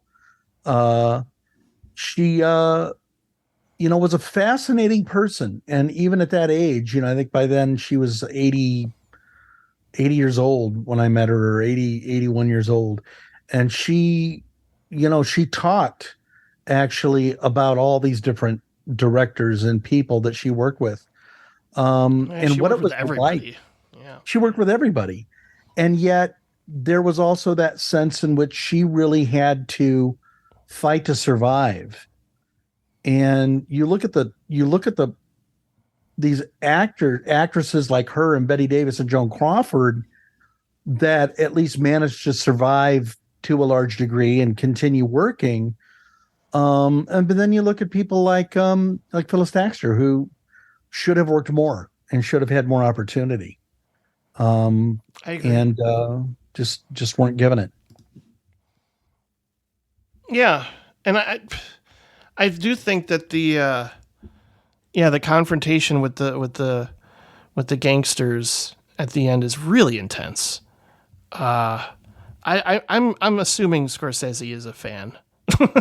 I don't know. Like, I'm not saying like he took the inspiration for the shootout in Taxi Driver from this movie. Clearly, every filmmaker is influenced by so many different things. And that shootout in Taxi Driver is something in of itself, kind of a miracle in how it's executed. But I don't know. I just I get really caught up in this movie in a way that, yes, I definitely get caught up in a really intense way with Casablanca as well. But again, you could sort of pinpoint what's going to happen, and maybe the tropes are there, but I just think that they're really well executed, and certainly just maybe the writing of Hemingway adds another layer to just the characterization throughout this movie. And again, I get really invested, and that ending image of this film really hits hard. Just knowing like, this poor Wesley's son is, not going to have a father anymore. And just him being enveloped by the fog or something. I don't know. It's very sorrowful, and certainly just what John Garfield has to go through in this movie. It's a lot. It's a lot to take on, but I don't know. Maybe most people wouldn't put this up there with an all-time classic, but I still think in terms of Curtiz's career, this is kind of a highlight for me, especially. But I just want more people to see it, damn it. Especially now that it's on Criterion. I'm just kind of like, hey, if you haven't seen this, please do. It is interesting. It feels older than a movie from 1950, and maybe that's because the source material is from the 30s. Right. But it feels pre-World War II. Mm-hmm. It has like the judgment moralizing of the gray man of like a noir movie, even though it's clearly not noir. But a lot of the noirs end with like what I'm going to talk about. They kind of end with a dramatic battle between the bad guys and the good guys. Of course, interestingly here, this guy is judged and lose. Well, I won't spoil it, but it has a very interesting ending, and I think the ending is exceptional and great. And I think we've mentioned it many, many times. I think that's above and beyond the rest of this movie, and is an extremely haunting image. Mm-hmm. Oh yeah, and even just the scene of husband and wife. He just there's a sense of I guess existentialist futility to some degree. Why do you think so? His main sin is pride, right? And it's interesting that at the very end of the movie, he's kind of offered a way out, which is but he declines it, and so he dies of the sin of pride. I don't think does he ultimately deny it.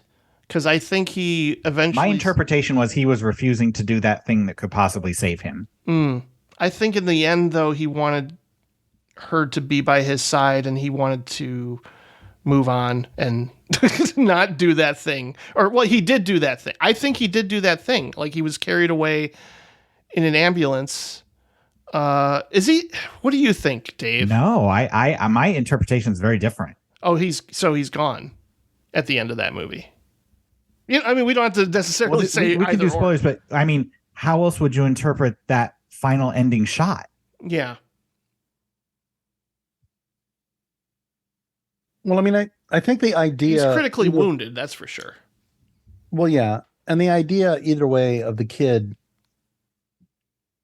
being forgotten, the things that linger in your mind there, I think don't change that much either way.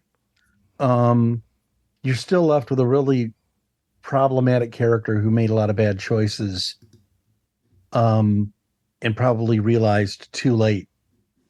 And you know, does the movie exist to judge him? I mean, I think it's part of the strength of Curtiz that he doesn't do that. Yeah. That the movie's bigger than that. Right. But at the same time, that doesn't mean that we can't have our interpretation. You know, that's the whole point, isn't it? Mm-hmm. Is that we're all always trying to think about these sorts of issues and think what would be the right thing to do for different characters.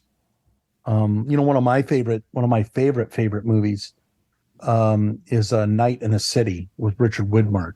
Oh, that's a good one. And he plays this wannabe fight promoter who finally, after years and years of ripping people off and running the small con, figures out how to do it right and tries to put together a real fight, and it proves his undoing.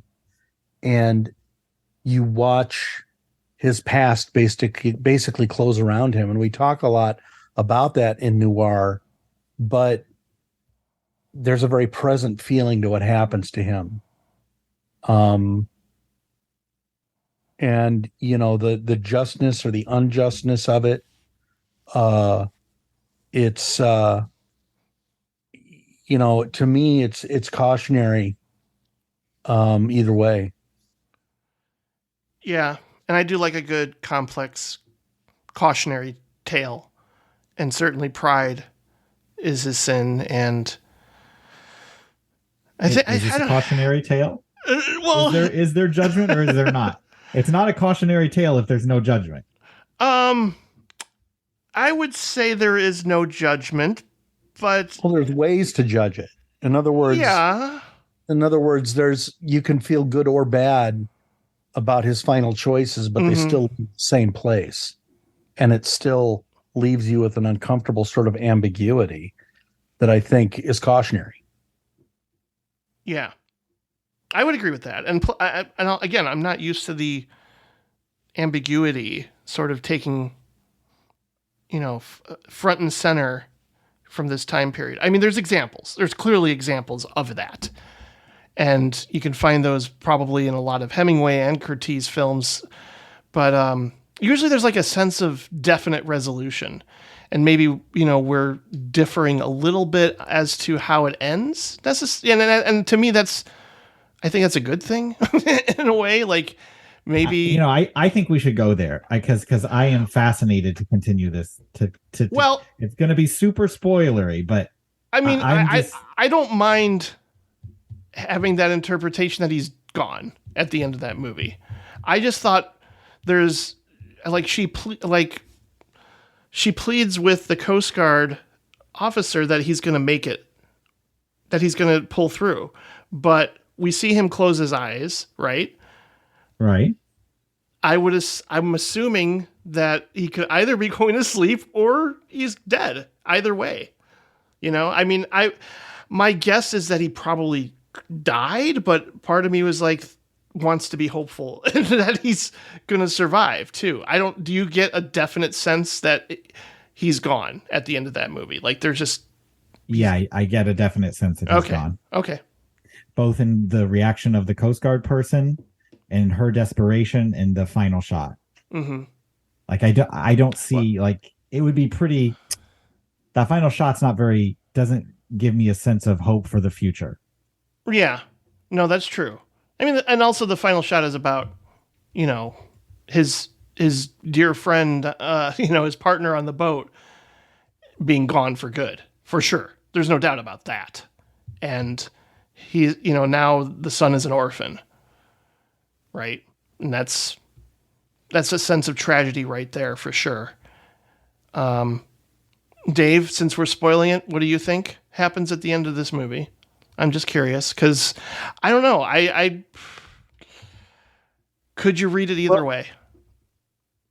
Well, you know, I'm always, I have to admit, you know, Mike, you talk about influencing me.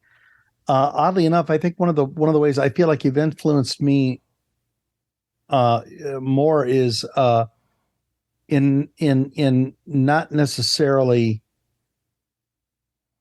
seeing things in one way. I think that there's certainly a strong argument to be made for interpreting the film this way. I think a lot of films from this period end in the way that you're assuming this ends, and that is that what probably happened to this guy is he died and whatever. But I think that the Garfield character is complex enough, and there's enough goodness in that character that Curtiz is allowing you, if you want, to go ahead and, you know, imagine what you want to imagine there. I think that, and that's, you know, whether you think it's 90-10 or, you know, 80-20, I don't know.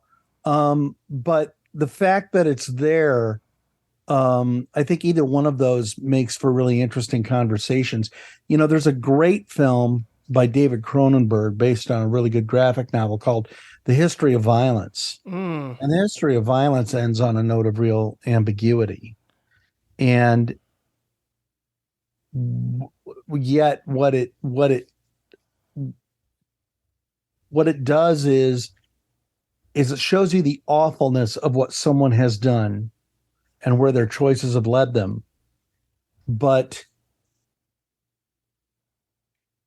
it leaves the future open about what that's going to end up meaning. Right. And I think that, and I think this film, this film does that for me. Yeah, I respect filmmakers that make that choice to, I mean, I don't want to make it like this black and white choose your own adventure scenario of like, right. If you're an optimist, he lives. And if you're a pessimist, he dies. You know, I don't know. That's right. Yeah. I'm not saying I 100% know for sure because it isn't shown on the screen. But to me, thematically, tonally, image-wise, dialogue, body language, all of those point me to the direction I went in. But I think there is something to be said about that glimmer of hope that may be in that moment as well. I think that is an important part of that moment as well. Well, certainly our conversations made me want to watch the ending again, which is a good sign. Like, I think that's one of the more exciting things about either listening to a podcast or hosting a podcast is that the passion and enthusiasm and the intelligence and insight from the people discussing the film always makes me excited to go back to it time and time again. You know, I mean, even if it's a movie I've seen dozens of times, I feel like somebody will say something that makes me like rethink something or, you know, reframe it in a different way.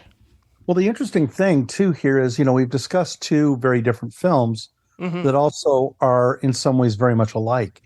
And I think that Casablanca leaves us with a rather unambiguous sense of hope in the midst of darkness that we don't want to necessarily argue with, you know? I mean, I don't imagine after that Claude Rains and Humphrey Bogart walk off into the airfield straight to the propeller of a plane that they don't happen to see in time.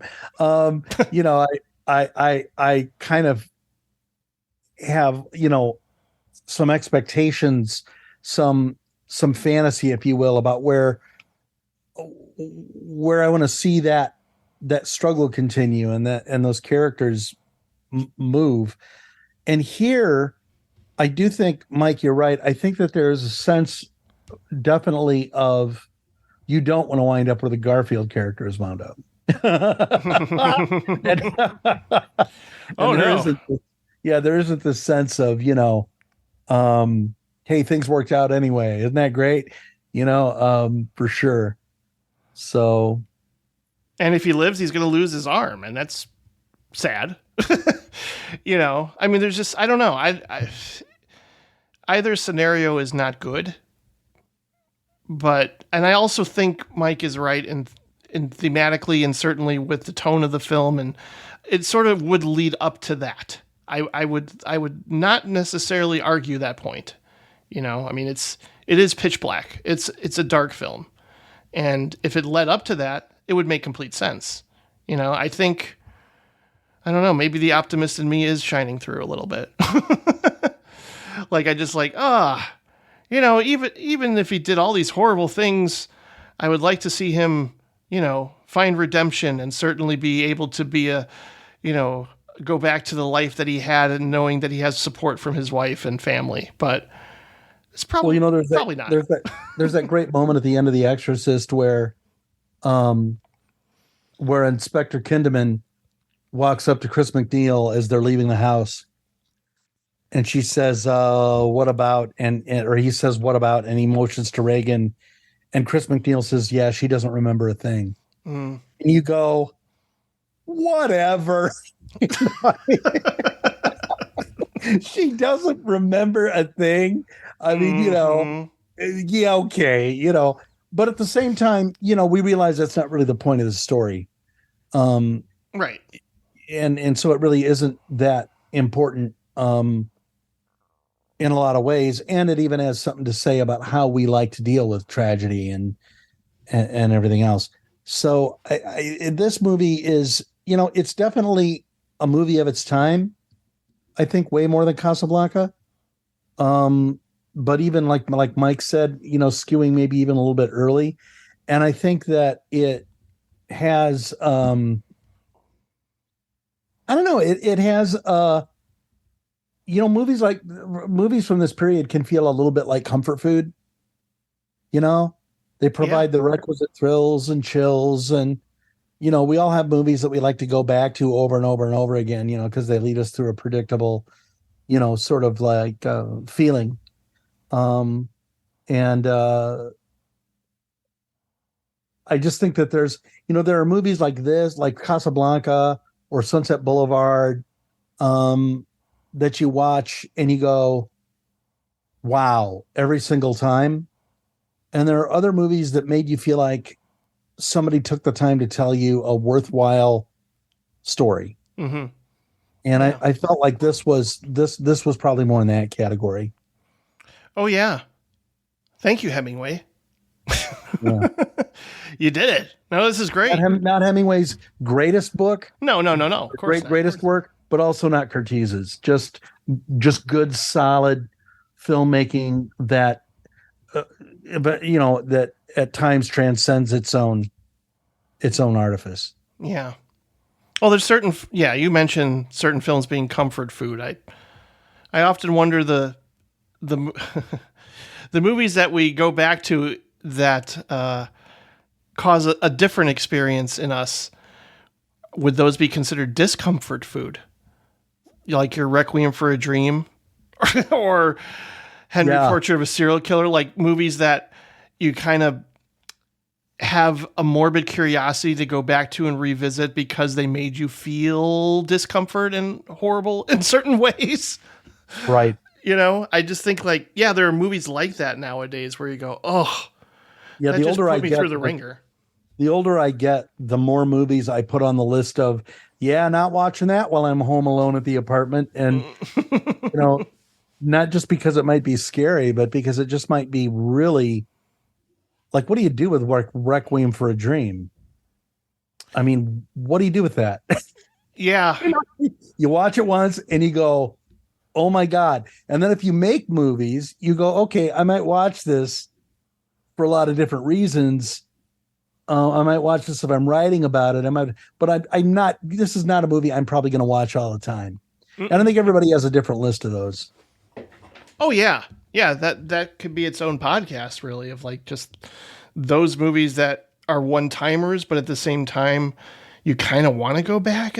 I mean, I don't know. Yeah. That's not always true for something like Irreversible, but I mean, I'm sure there are people who will go back and watch it a second time, but I just, that's a one-timer experience for me. Like, I can't put myself through that again, but I see the artistic merit of it being, widely available and accessible for people to see. So we can sort of transition really quickly here into a couple of other Michael Curtiz films we want to avidly recommend that people see. And I'm game either way for both of you if you want to just bring up a title. For say that again? Oh, just a Michael Curtiz film that you think is noteworthy, that people should seek out. I mean, obviously he has an insane filmography to where you mentioned 5 already, Dave. I think early on at the top of the show, but if you want to reiterate those or any others that you just think people should, make an effort to find and watch in the near future. I think that if you get Dr. X and Mystery of the Wax Museum, great. They're both two great. Of the greatest pre-code horror movies of all time, and absolutely breathtakingly grotesque. Just wonderful films, and really, really ahead of their time. The look of those films are, I mean, I think it was like the 3-strip Technicolor. It's like just the way it looks is really like this, I don't know, vibrant pastel green in some scenes. It's got like this waxy quality to it that's kind of makes it really unique. A really kind of unnerving experience for both of those movies. And I get caught up in them. As, Dr. X is good stuff. And Humphrey Bogart starred in The Return of Dr. X. Which was almost going to be his swan song, I think. He was thinking about getting out of acting before he finally got discovered in the Petrified Forest.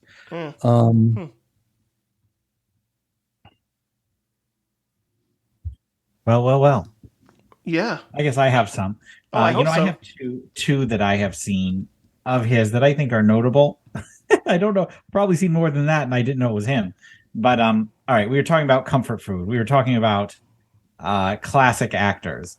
One movie that I think you should watch, and this is just a fun movie, and that's the original 1930. Well, I don't know if there might have been another remake, but the 1937 Michael Curtiz Kid Galahad, not the Elvis one. This is a movie that is about a man who's good with his fists. It's a classic 30s boxing movie. It's directed by Michael Curtiz, as we know. It's got Edward G. Robinson, Betty Davis, Humphrey Bogart. It's pretty much like the most 30s of all 30s movies ever made. So I recommend that one. But quickly segueing into a little more wild card pick. By the way, the original Kid Galahad was directed by Michael Curtiz, and just like Casablanca, produced partially by Hal B. Wallace. And another Hal B. Wallace produced movie is an Elvis movie, and it is directed by Michael Curtiz, and it is my second recommendation, and that is Elvis's first and possibly only arguably good movie, Creole. Yes. Oh man. My mom passed away. She's a huge Elvis fan, and I couldn't suggest a Michael Curtiz movie. And this is a movie from 1958, and Elvis was everything then. He was all of the hotness, and who knows how much he got paid here? Probably not very much because it was the 50s. But Michael, this is one of those ones where it's like, Michael Curtiz, what did you do in this movie? You're the CEO of the movie, as we kind of talked. But it is a decent, watchable movie with Elvis, and you can almost see Elvis trying, and you can see the studio trying to make a good movie with Elvis, and it feels like a movie that's older than it is as well. Because Michael Curtiz was starting to get up there in 1958. It kind of feels like a 1930s movie or a 1940s movie, more a 1930s movie, in its depiction of like the Rogue. But it kind of meshed really well with Elvis, and it's got the tie-in with how Wallace producing it. I think you should watch it. I think you should take a spin on King Kroll and also Kid Galahad, a special 1930s fun night movie. Fun fact, Elvis Presley was originally supposed to play the John Voight part in Midnight Cowboy. Can you imagine if that would have happened? Can you imagine the career?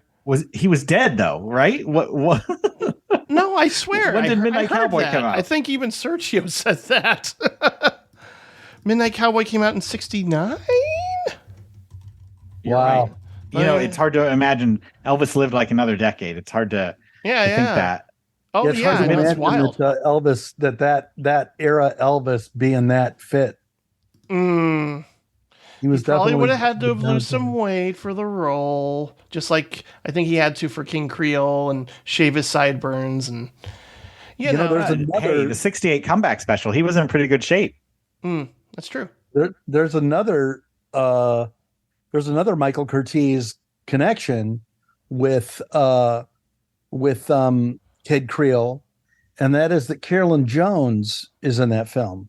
Carolyn Jones, of course, probably best known for playing Morticia on The Addams Family, but she played in the movie The House of Wax, and she's one of the victims of of Vincent Price in The House of Wax, which is a remake of Mystery of the Wax Museum. Well, I'll be a monkey's uncle. Oh, there you go. It's all connected. All of it. And of course, we were all excited to see Paris Hilton die in the remake of House of Wax, right? Because that was know what? That is a movie that deserves more respect. It's fun. It's inventively gruesome. Paris is very good in it, and is killed in spectacular fashion. Oh, absolutely. So, and it's just a great movie. It's very well put together, and great looking and a lot of fun. Yeah, I agree. You could do that in Scott Weinberg's show Overhated, maybe, because it wasn't why loved. wasn't it 3D? Why wasn't it in 3D? Oh, that's a fact. When you watch it, you're crying for it to be in 3D. Mm-hmm. I'm going to recommend a new discovery. Much like the last time I did a Curtiz episode, I discovered The Breaking Point, and now I discovered a movie called The Seawolf, which is based on Jack London's novel. It is outstanding because of Edward G. Robinson in the lead, practically. He's imposing and tormented and conflicted. And again, another character that, yes, you kind of write him off, especially early on, as the overbearing villain who wants to take control of his ship and everybody on it, to the point of, being a dictator. And you also have Ida Lupino and John Garfield together here, pretty much all taking place on a boat. So there's a sense of claustrophobia throughout. I'm trying to think of who else is. Oh yeah, there's a writer played by Alexander Knox, who's basically pulled aboard this vessel and is kind of reduced to being a cabin boy just so he can stay on board.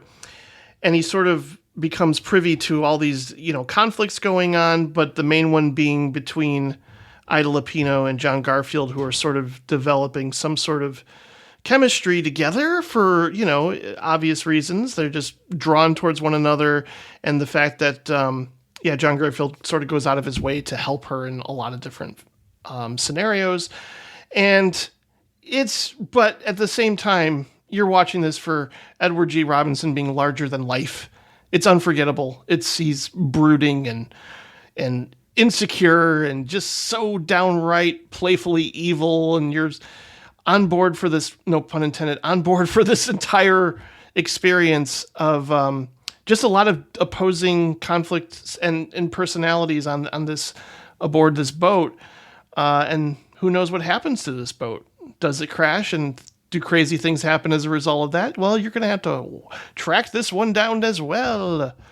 The Sea Wolf, incredible cinematography. I think that it was nominated for an Academy Award. Again,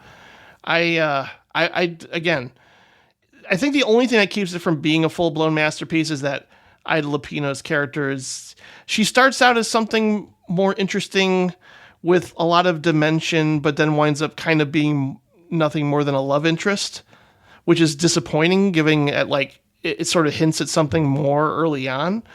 But other than that, another close to perfect adaptation of another great novel from Jack London. So everybody, please seek out The Sea Wolf, because you got some very memorable scenes and performances in that film. So that's my avid recommendation. Not to mention the pure unadulterated joy of The Adventures of Robin Hood, right, Dave? Yep, in my opinion, this is still the best version of Robin Hood. Couldn't agree more. Other than Robin Hood Men in Tights. I disagree. Animated Disney all the way. Oh man. Oh, well. Doodin' doodin' forest. Doodin' doodin' doodin' doo. And for all you Joan Crawford fans out there, you might want to, queue up a double feature of Mildred Pierce and Flamingo Road. Which I think if you're gonna do a double feature of Joan, you gotta do Mildred Pierce and Trog. I think that would really be the way to go. But Flamingo Road, you got Sydney Greenstreet being amazing and opposing. That's another stellar film. In Casablanca too, isn't he? Yeah. Yes, and Maltese Falcon. We sit here and we're like, Star Wars. They're all in all the movies. They're all produced by Willis. They only had like 200 working actors. Star Wars. He was the inspiration for Jabba the Hutt. So I like him. Oh yeah. Well, geez. That was a horrible joke. That was mean. But again, Flamingo Road is almost like his definitive role. I mean, I don't know if everybody would call it that, but I certainly think in terms of being a complete and total asshole in that movie of just trying to undermine Joan Crawford at every turn. Oh, it's also a great movie about just the political hierarchy of the time and just people wanting to rise to power, even if it means, sacrificing the underprivileged, we'll say. But it's a really good, interesting, complex melodrama, or I guess it's partially a noir as well. So, which shouldn't surprise you, given that it's Curtiz. And I'm really glad we had this conversation because it just sort of reinforces his, range and talent, and the fact that I was looking forward to seeing more. There's still going to be more movies of his to come that I will catch up with over the years, just because pretty much everything I've seen, I would more or less give a thumbs up. Maybe it's because I've chosen ones that have been revered over the years, but still, there's a lot to choose from, people. And, I think Sergio made some recommendations as well in that first episode if you want more. But, gosh, thanks so much, Dave and Mike. Yeah, wow. Thanks for having us. I know. I'm so glad I got you both for this episode. Wow, what a treat. You should come on our show. Maybe I will. Let's do that. Yeah, maybe I will. Okay. Yeah. We'll figure it out. I think we can. I think we can find something besides the new Kelly Reichardt film. Definitely not the new Kelly Reichardt film. Yeah. I don't know. I see there's a movie called Cow coming out this year. We did first Cow last time. Maybe we need to do Cow. Maybe. Huh. Well, there's and then if Mancow does a biopic. Oh no. We don't want that. And then the Cowsills, I think, are going to have a concert video coming out. How about Midnight Cowboy? I think that's a great one. Moscow on the Hudson as well could be a movie that we would do. Police Academy Mission to Moscow. Moscow, yes. Yeah. Or another cow movie. Is there a movie title with the word coward? I would think so. Maybe. I don't know. I was trying to think of more, but you know, it's getting late. My brain stops working at about this time anyway. Yep. So, I'm in must get snack mode. Yeah, no, for sure. Let's run down the places that people can find you and hear your show. You know, plugging. Let's do some plugging. Let's do it. Plugging. Yeah. Mike, where can we find you? Well, if you want to listen to Mindframes, you can find us wherever great podcasts are found. Google Play Store, Spotify, Apple, iTunes, whatever it's called now. And of course, on the Now Playing Network. Never heard of it. We're also at mindframesfilm.com. And on Facebook at Mindframes Film, we have the pink logo. That's right. Think pink. Amen to that. Think pink. All others stink. What are you up to, Dave? These days? Yeah. What's going on? I'm finishing my thesis to get my master's in theological studies.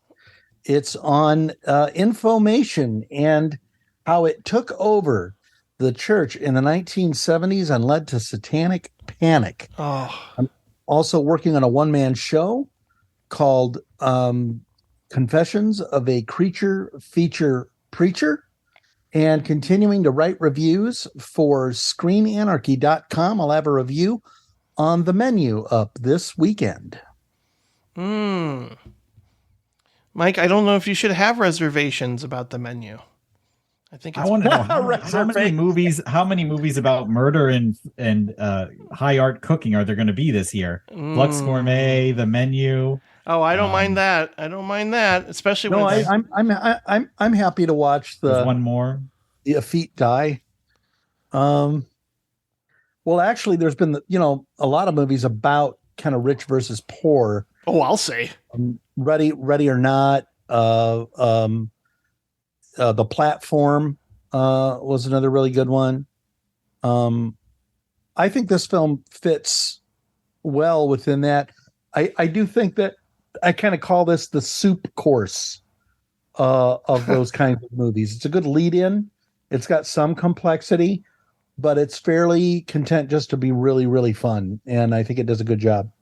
And clearly influenced a little bit by Buñuel.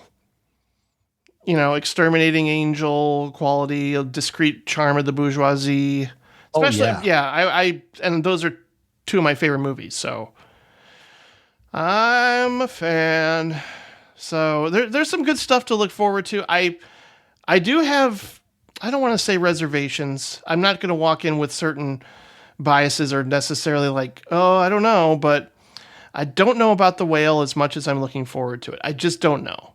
Like, it's one of those things where I don't know if Aronofsky's, because I've read the play, I don't know if Aronofsky's my first go-to pick to adapt this material. But that's not to say I'm not curious to see what Aronofsky's going to do with this film, and the acclaim for Brendan Fraser alone has me wanting to support it for that reason. But yeah, we'll see. We're going to see that soon, and we're going to see a lot in the months to come. I think Aronofsky, he's brilliant at two things. One is depicting madness on screen, and the other is crawling into the heads of very beleaguered characters. Sure. And I think that he has some of the most dark movies I've ever seen. Requiem for a Dream, Mother. But he also has some of the most hopeful films I've ever seen. The Wrestler. And The Fountain, I think, is a brilliant film. The Wrestler. And this looks like it's kind of in line with those. And I'm really hope so. It. Yeah, I hope so.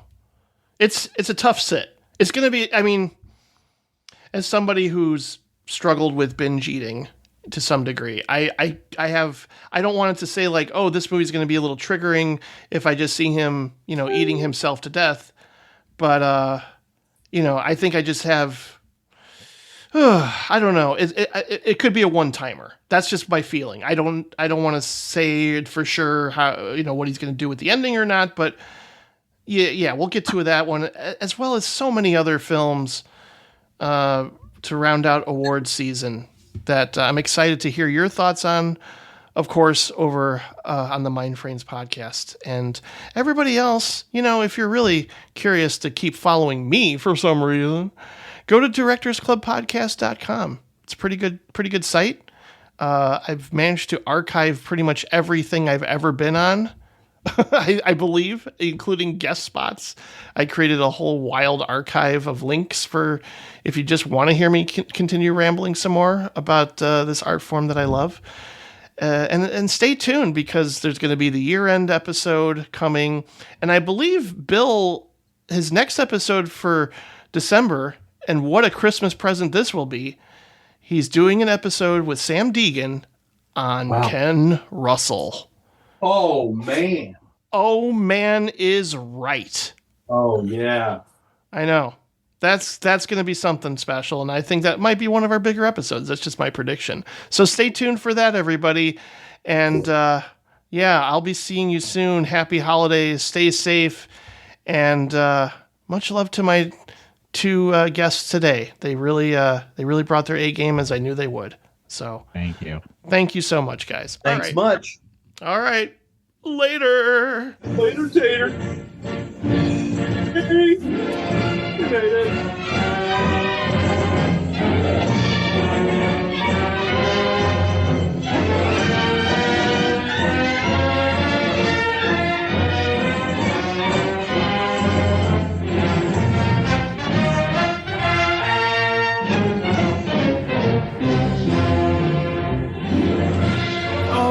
Hello, I bet you all thought the episode was over, right? But there's a surprise here at the end. Of course, I realize that the following conversation you are about to hear has little to do with Michael Curtiz per se, but again, in honor of Sergio Mims, once again, this is the, I wouldn't say final tribute here on the show. I'm sure he'll come up quite often throughout the years, but this was originally a Patreon exclusive, a series I did called Movies You Should See, and I really wanted Sergio to contribute a lot of episodes, but he did want to bring up Tony Richardson's Charge of the Light Brigade. And of course, as I mentioned during this episode that you just heard, Michael Curtiz was responsible for the 1936 version, which was pretty good-ish. Certainly a battle scene late in the film, of course, is quite memorable. It's unfortunate what happened to all the many horses. Bring on the empty horses, as he said during the making of the film. But I wanted to at least have Sergio have the final say, but also impart some wisdom and knowledge about the remake of the Charge of the Light Brigade here at the end of this episode, even though, once again, very little is said about the Michael Curtiz version and the emphasis is on the Tony Richardson one. But hey, it's my show. I wanted Sergio to contribute one last time, and certainly this was available on Patreon, but now is included here as kind of a bonus outro, if you will. But please stick around. I'm sure you're going to love to hear Sergio. It's always a joy. And as you all know, how much he means to me and how much he's meant to everybody in the Chicago film critic community, this is the right way to end my run of official episodes here in 2022. I will see you in early January for the favorite films of 2022 episode, which, of course, will feature Bill and Brad. And maybe you might hear from Patrick. We'll see. We'll see what happens. But stay tuned, everybody, for Sergio Mims here talking Charge of the Light Brigade.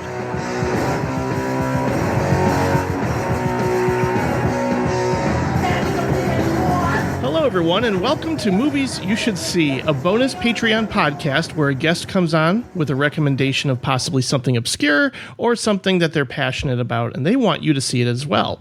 Today's returning guest was just on for the John Sturgis episode and has selected the 1968 Tony Richardson film, The Charge of the Light Brigade. Welcome back, Sergio. Good to have you back on.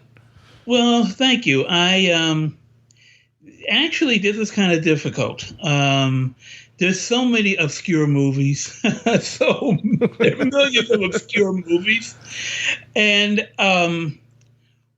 what film to pick, and it had to be a film, of course, that people would be able to see. Okay? Yeah, I saw this on Amazon, but it was standard definition, so it wasn't the best transfer. I'm assuming there's got to be a better version out there. Well, I'll get into that towards the end. There is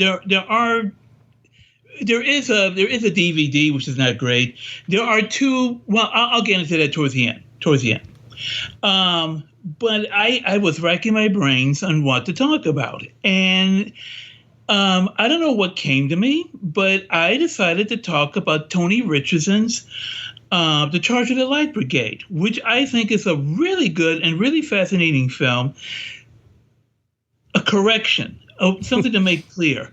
I am talking about Tony Richardson's 1968 movie, not the 1936 Michael Curtiz film. Yeah, that didn't get the best reviews when I was doing some research here, so I didn't, watch it to compare the two versions. Right. The Michael Curtiz version of complete fiction is a hell of an entertaining movie. Oh, okay. Wow, entertaining as hell. But it's total fiction. The Tony Richardson film is very much close to fact. Still, there's some things he changes, but it's actually, in some places, very, very accurate to what happened. Now, let me give people a little, and there's a reason why this film, Tony Richardson's film, did not get great reviews when it came out. It's been rediscovered in the last decade. But to give a little bit of background, this movie is set during the Crimean War. And essentially, it was a war between Russia and Britain over control of Turkey. Right. During the 1850s. Now, I really don't have to go into detail about it, because one of the great things about this movie is that it gives you a lot of exposition and background about the war and what happened in these wonderful animated sequences. Yeah. By Richard Williams, I believe? Williams. Mm-hmm. Right. Who, for those who don't know, was the animator for Who Framed Roger Rabbit. Right. Okay. And the animated sequences are done purposely in the style of Punch magazine. And I don't think Punch is still around, but Punch was a satirical magazine in Britain that was around for like a century and a half, And they're really wonderful. And they're satiric. Well, the whole film is satiric. Yeah. I was expecting a little more Monty Python or Richard Lester a little bit in terms of tone. Well, it's funny you bring that up, because the writer of this movie, Charles Wood, wrote Help. Ah, yes. I knew he had some Lester connections. Didn't he also do How I Won the War, if I'm not mistaken? Right. Yeah. And as I told one of our mutual friends once about this movie, everybody in this movie is an idiot. That's so true. It gets kind of annoying how idiotic they act. Everybody in this film is a complete idiot. Mm-hmm. And the other thing about this picture is that 2 years later, MASH came out. Ah. And this film is in the spirit of MASH, in that it takes place during a real war, but basically deals with the absurdity and the stupidity of people who run the war. And what this film is based on is a true incident, which today they're still debating. And essentially what happened is during this war, when Britain was in the Crimea, because it's part of Russia, they were fighting the Russian troops. And, let me take that back. They were in Turkey. That's right. They were in Turkey fighting the Russian troops. And they were in this place called Balaclava. Right. Okay. And Balaclava, this place, it separates into two valleys. Okay? And the Light Brigade, which consists of about 600 men, they were assigned to go down this one valley. What had happened was that the Turkish army had abandoned their guns, their cannons, artillery, and some Russian troops were taking them. So they were ordered, go down to that valley and get those guns before they're all gone. Somehow they went down the wrong valley. Oops. And that wrong valley had half the Russian army. Yep. And they were decimated. Now, what Britain did, this movie doesn't go into, but what Britain did, this was a total military disaster for the English. So what the English did and the media did was very, very smart. They turned the disaster into this great heroic effort. You know, these brave men who faced the Russian army. So, you know, there's a famous poem by Tennyson, happily onward for the charge of the Light Brigade. There's music written about them. They became heroic. Okay? But what this movie does is really expose the complete idiocy of these people. One of the fascinating things about this movie is what this movie shows is that, you know, a lot of these rich men, Lord Lugan, Lord Reagan, Raglan, yeah. They had their own private armies, which is amazing. But at the time, they were so rich, they had their own really private armies. They were part of the British Army, but they paid for it. They paid for officers, they paid for the uniforms, didn't really pay much for training, and he had this whole private army. So when there was a war, they attached themselves to the army, said, okay, you have the Light Brigade, you have this, and there's this great thing where there's, you know, they're carving out who's going to get what. Yeah.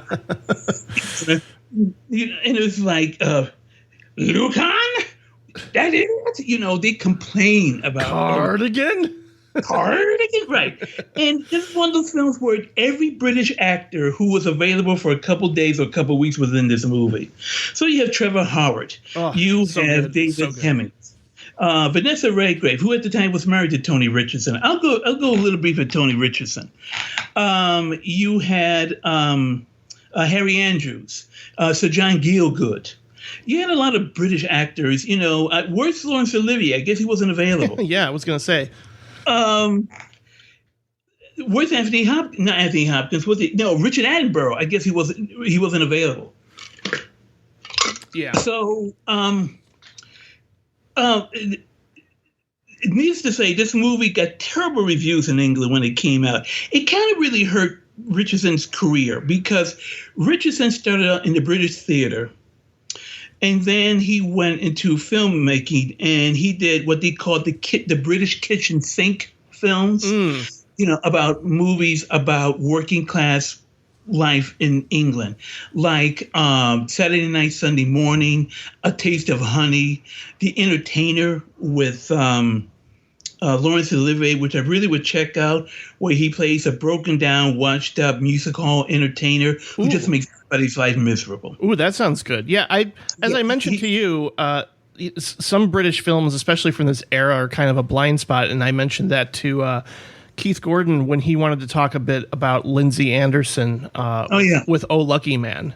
And I'd never seen that before. And I was like, wow, this is kind of a crazy mashup of different ideas and things going on. Or, you know, you talk about Lizzie Anderson, of course, If. Yeah, If. That came out the same year, didn't it? A few years earlier. Oh, okay. A few years earlier. And then a couple years later, he made Britannia Hospital. Which is a really scathing look at the national health, the British system, which in one scene almost turns into a Stuart Gordon movie. Oh, boy. You got to see. I'm going to tell you what happened. Okay, I'm going to have to see that. Wow. You know, Nick DiGiello is a particular fan of that movie, too. I guess because we both say it. Just sort of like Stuart Gordon. Yeah, but 1968 was a pretty special year, you know, because 2001, Rosemary's Baby, Night of the Living Dead. should say what happened to Richardson was in '63 he did Tom Jones. That's the one he's known for the most, I think. Right, and that's the one he's known for the most. And interestingly, he could have made anything, but he went into a different kind of direction. His very next film, a film he made in America called The Loved One, which you really got to see. Oh, okay. Which is with Gil Good and Robert Morley and Robert Morris and Jonathan Winters. It's a comedy about Hollywood and the funeral business. Wow. Yeah, the only other Richardson film I've seen is his last one, Blue Sky. Blue Sky. That was his last film before actually, that film was released after he passed away. Okay. Yeah. Jessica Lange was nominated for it. She was great in that. Yeah. Right. And another film he did, Jack Nicholson, The Border. Oh, that's right. I keep hearing about that one. Keeps coming up too. Yeah, check that out. Okay. Yeah, his career really kind of went under wane after Light Brigade, because Light Brigade was really a bomb. And also what he did, the reason why he got bad reviews was that he didn't preview it to critics. That's kind of a death sentence in those days. Yeah, and back in the day, they didn't really preview films to critics unless it was a really, really big, important movie. They didn't do, usually most films, critics had to go to the theater and watch it opening day. And then he put down critics saying they were a bunch of snobs or something like that. So the knives were out for him. Yeah. The knives were out for him. But going back to the movie, and as I said, he was married to Vanessa Redgrave, and they had two daughters. So, of course, Natasha, who tragically died, and Jolie. At the time when the tide had really turned against the Vietnam War, not just in the United States, but also worldwide. And so what's happening is that you're starting now getting movies that are really attacking this idea of war and patriotism and heroism. And you have to think, 6 months earlier, John Wayne's The Green Berets came out. Oh, right. A big difference. Yep. As Light Brigade didn't do any kind of business. Now, if it had come out 2 years later, maybe, I think it would have been huge. Because by that time, it had really changed. And by 1970, you had films, like I said, MASH, you had Catch-22. Yeah. You had movies that really attacked the idea of war, because by that time, people were fed up with war. People were like, what are we doing there? I mean, what's this about? I mean, you go back to what's going on in Afghanistan. That's a 20-year war. Yeah, for sure. And I think approaching war with a satirical bent, probably audiences weren't ready for it that year. But I certainly think watching it now, the idea of a satire on just having hubris and the folly and futility of war and poor leadership, all of that really rings true, and the fact that like, oh yeah, I can totally buy that this would happen, and that they would argue over who should take the blame at the end, that sort of thing. It really works. That's maybe a bit heavy-handed, but that's what happens at the very end of this movie.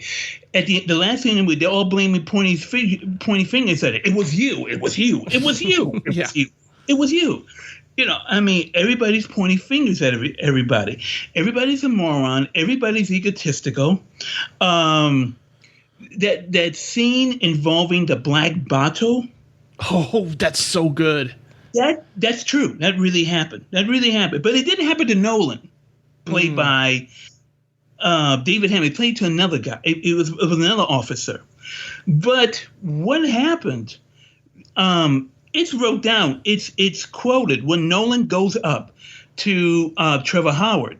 No, I'm sorry, not Trevor Howard. He goes to Harry Andrews, and he said, "You see, my lord, the guns, they're there." You know. That's verbatim. He actually said that, and they're like, okay. And he went down the wrong valley. And when Nolan saw what they were doing and tried to rush up to stop them, he was killed by a mortar shell. That moment is really powerful. I wasn't anticipating that. The manipulation of the sound and just what they do with that sequence is pretty shocking and great. Yeah, and that's true. That's really true. That's what happened. So I think they ride over his body. They just keep going. They keep going, and they go down the Ron Valley. That's why I love that scene, because even the Russian troops are looking at him like, "What? They're coming towards us? Okay, you know." But they went down to this glorious media described history of being glorious when it was an actual debacle. And of course, this movie has a lot with the class issues in England, where you have these rich lords that have their own private armies, which are basically part of the British Army. And then the working poor who are literally dragged out of their homes practically to be part of the army. They just drag them out. You look like a good soldier. Come here. And they just grab them, put them in the army. Yeah. And they were treated as cattle because they were looked down upon, right?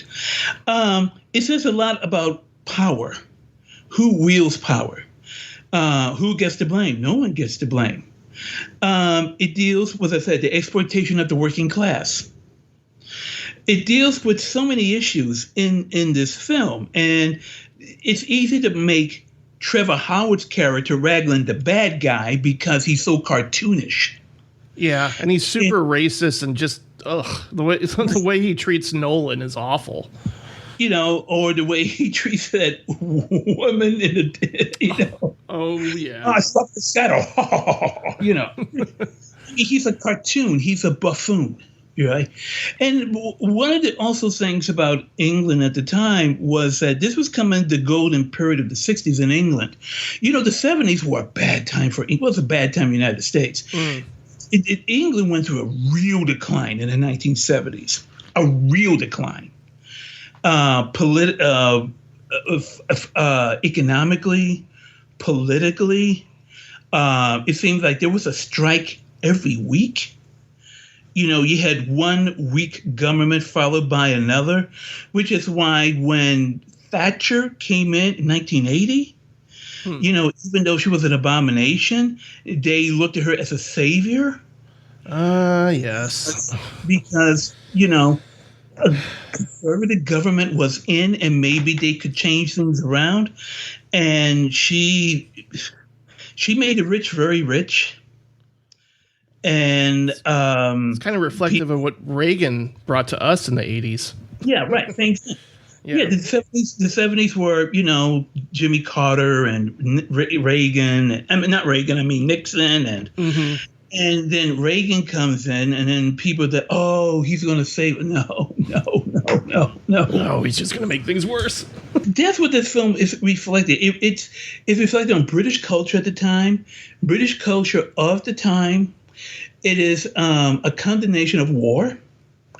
It is a combination of the powers that be, and I said the exploitation of the working poor. I think it's really quite an amazing film, and it's done in a satirical way, sometimes very broadly, sometimes very subtly, but sometimes very broadly, and sometimes maybe the tonal shifts don't exactly smooth themselves out. That's how I felt, at least on the first viewing, is that it's a movie that's kind of at war with itself at times in terms of the tone.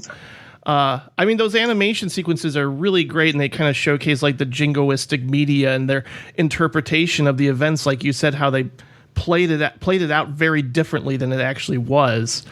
And I liked the fact that they included those. Like, some people can just see that as being shoehorned in there just to provide exposition and everything or whatever. But I thought it complemented the film, and it's essentially a blistering satire. But then it becomes a really intense, epic battle in the end too. Like that's completely messed up. Yeah, it's totally messed up, and just make a point about it. The tonal shift, I kind of equate it to a stick shift. Sometimes you're riding, and then you got to move the gears, and then to another gear, and sometimes it's not smooth. And it's. I wouldn't say it's perfect. Very, very few films are perfect. But I think this film is so fascinating, and I think it's so interesting, and it's a movie that people really don't know. Yeah, it's kind of an unsung film, really. It is. Yeah. It is very much. As I said before, it has been sort of rediscovered in the last decade. There is a British Blu-ray I would recommend. There is a German Blu-ray, which is really good looking. Oh. Really good looking. And that's the one I have. I have the German Blu-ray. Now, when I say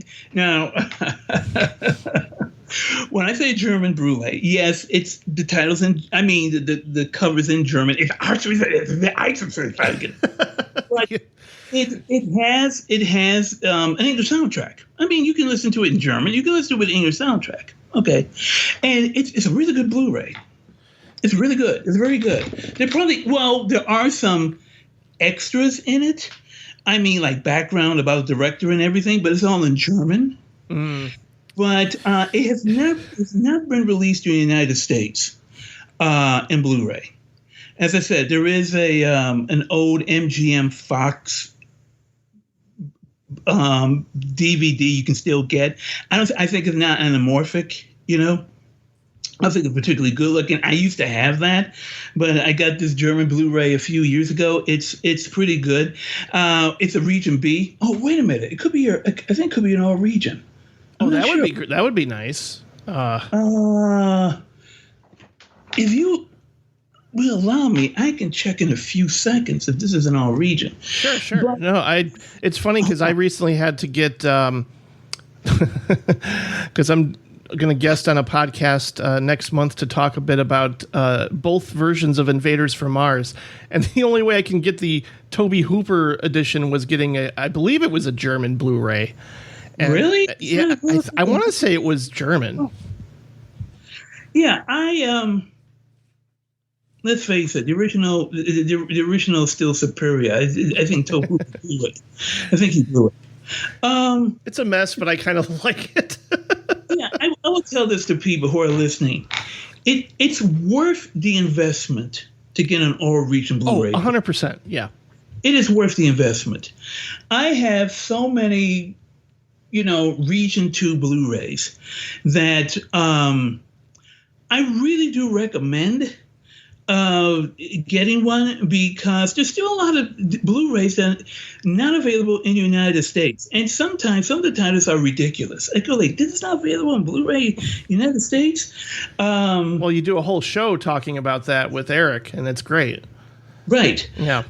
Yeah, we do. And a matter of fact, I came across a film the other day which I am surprised is not domestically available in Blu-ray United States. It is in England, but not in the United States, and that surprised me. But I'll save that for the next show we do. But it is a but please, everybody, check it out. You can find it online. I think YouTube has it. If you want to spend the money, I would get, if you want to see really good, I would get the German Blu-ray. Excuse me just a second here. Yeah, I think I need to pick that up because the version I watched on Amazon, I do feel was probably just like a standard definition, almost like a DVD transfer, which was a little disappointing because especially once you get to the battle sequences, I'm like, if this was a better transfer, it would be even better. It would be even more effective. I love the God's eye view shot of everyone looking down at the brigade as they begin to charge towards the Russian. That's a beautiful shot. When they're going down the wrong valley. Yeah. Like they turn and it's just like, this is a region B. Spirit Media label. But this is through MGM. Spirit Media label and the Angriff der Rechten Brigade. Wow, impressive. Yeah. The Angriff der Rechten Brigade.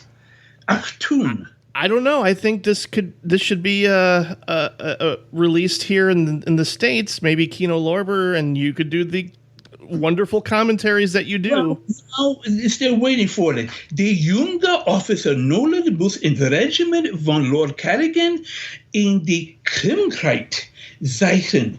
Cardigan konnte wieder mit Nolan Nacht in seinem Schwachter zurecht. Unterdessen Kommando und plötzlich steigt. Wow. All our German listeners are going to be very happy. Well, that's what happens when you listen to a lot of German opera. Okay. I don't know if you can. I don't know if you could translate some of the dialogue from this movie into German, like when he says, "All this swish and tit gets me sniffing nose up." Right, like, man, this British slang. I don't know. I don't know what it all means, but I like it. They have all this wonderful slang. There's one guy, his character actor, his name is Bowles, and he pops in like, I just talked to the admiral. They said they're going overseas. He just pops out and pops in and pops out and pops in every day, and he's always says something very stupid. And once again, it's very much attack on the ruling class. Yeah. Britain at the time. Well, and not only of that time, but during that time when this movie was made, and if you can say even today, they're pompous asses who don't care about anything else. You can make the association with even today. Oh, no kidding. There's a film I just wanted to talk about. Like I said, you talk about something obscure, there's an obscure picture. Yeah. It makes me want to check out more of Richardson's work. I know the original screenwriter for this, John Osborne. They were both anti-establishment figures. Yeah, John Osborne was a playwright. I think. Yeah. I think he wrote The Entertainer. Ah, okay. Right, if I'm correct. I really do recommend The Loved One. Okay. Check out The Loved One. It's on Warner Archive, Blu-ray, or Standard. Oh, great! I'm sure the library has that. Cool. It's a Nuthouse movie, photographed by Haskell Wexler. Ooh, that's another incentive right there. Another one of the great joys in my life was I met Haskell Wexler about maybe a year or two before he passed. I saw him, and we just had he was so wonderful conversation. I talked about Mate One. I talked about The Loved One, which he produced as well. And Medium Cool. Oh, God. That's fantastic. He was so great, so wonderful. And he was surprised somebody, he was recognized. I recognized him. Are you Haskell Wexler? He goes, I am. And at the time, he was like 88, 89. And one of the great cinematographers of all time. Yeah, without a doubt. That's a whole other podcast you can do, too, is like follow the work of cinematographers. Because they do such incredible things in so many films. Medium Cool was something that kind of blew me away. And was also I actually saw it after I saw Jackie Brown, because I'm like, who is this Robert Forster guy? I need to catch up on his work. First time you see Robert Forster? Whoa. Yeah, well, that's the thing, too, is I remember Nick's review of Jackie Brown, and Roy was like, who is this Robert Forster guy? And Nick was like, oh, my God, Robert Forster. He was in this, he was in that, he was in Alligator. Alligator, right. Yeah, no, that's how I saw Medium Cool back then. He's in a George Cukor film, Justine, which is not great. Set in the Middle East. And he's got a big black mustache. I am Arab. So Robert Forster. So, hey, and then, of course, there's also Delta Force. Oh, gosh, yeah, Delta Force. I forgot all about that with Lee Marvin, too. Lee Marvin's last movie. Wow. And Chuck Norris gets top billing over him.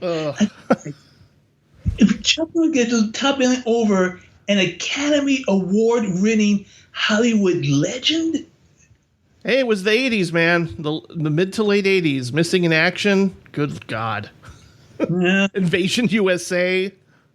Oh. Hey, don't knock Invasion USA. It's love for Invasion USA. It's a guilty pleasure. It's kind of like how I feel about First Blood Part 2, where I'm like, I know it's not a great movie, but I'm entertained by it. I mean, I love Delta Force, and I love Invasion USA. Oh. Well, now I want to have a Chuck Norris double feature. Thanks. Why not? Well, thanks again, as always, Sergio, for the great recommendation. We'll definitely do this again in the future. And, of course, I want you back on next year for another director. I know we talked about Robert Wise, but I realized we haven't even done David Lean yet. And I'm like... You haven't done Lean? Oh, God. I'm like... I think I want to do him more because, man, do I love Brief Encounter. And you don't, right? Am I mistaken? I like Brief Encounter. The movie, which nobody really knows about, I should really recommend, is Madeline. I haven't seen that one. Okay. It's terrific. It's a murder mystery. Set in the 1850s in Scotland. And it's a terrific movie, starring Ann Todd, who was married to Lean at the time. And the final line of that movie, I'll never forget. As a matter of fact, it was on, they show it from time to time on Turner Classic Movies. There was the time they used to show it a lot on PBS, Channel 11. And then disappeared. But and the final line is, well, Madeline, be you guilty or not guilty? Wow. That was the scene. Summertime with Katharine Hepburn. Yep, I need to see that. I did see The Passionate Friends, which I really liked. Yeah, which is Ann Todd, right? Yeah. Ann Todd.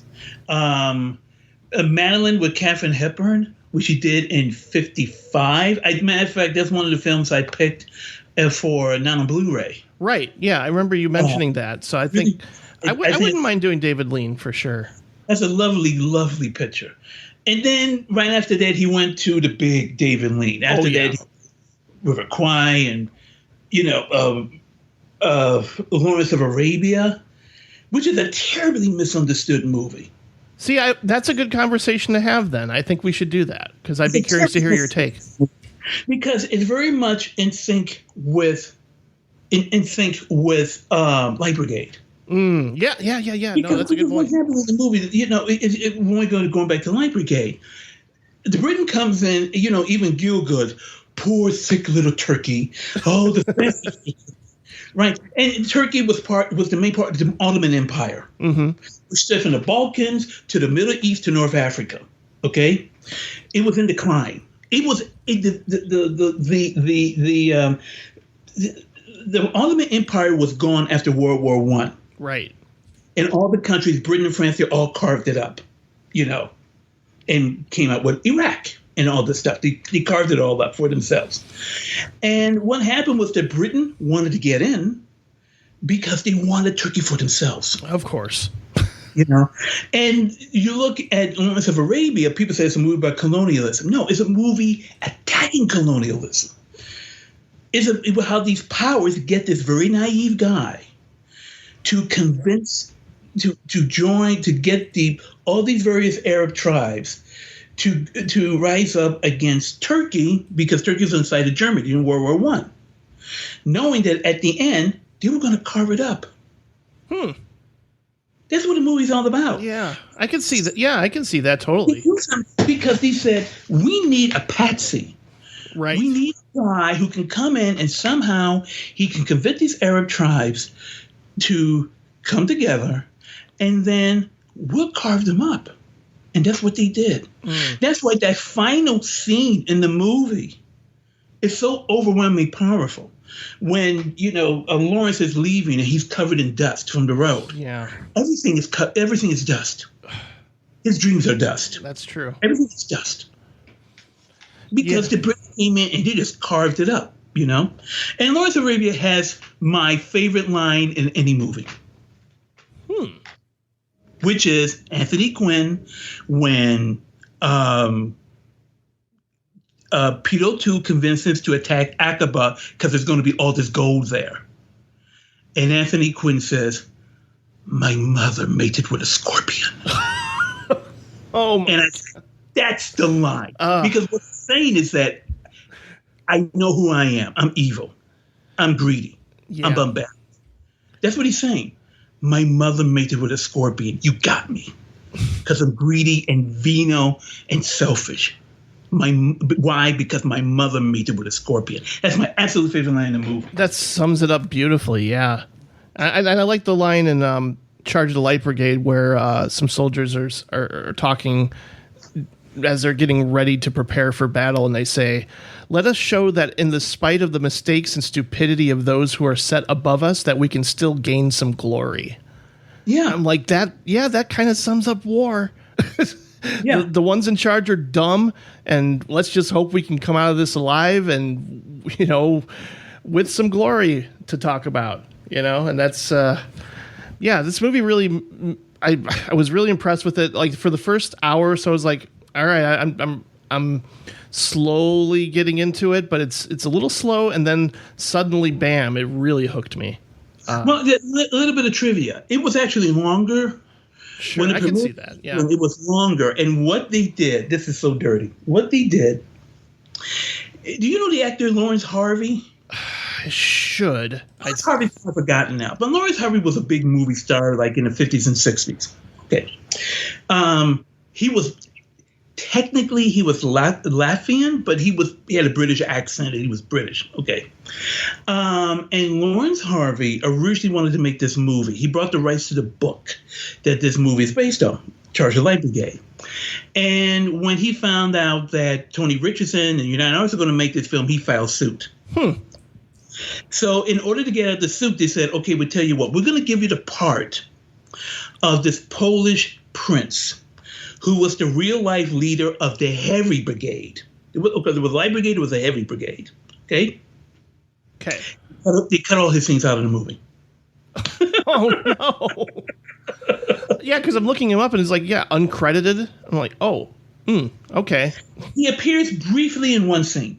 If you got to look for him, But they cut all his scenes out. Wow. And all his scenes involving the Light Brigade. And you don't really miss it, because about the Light Brigade.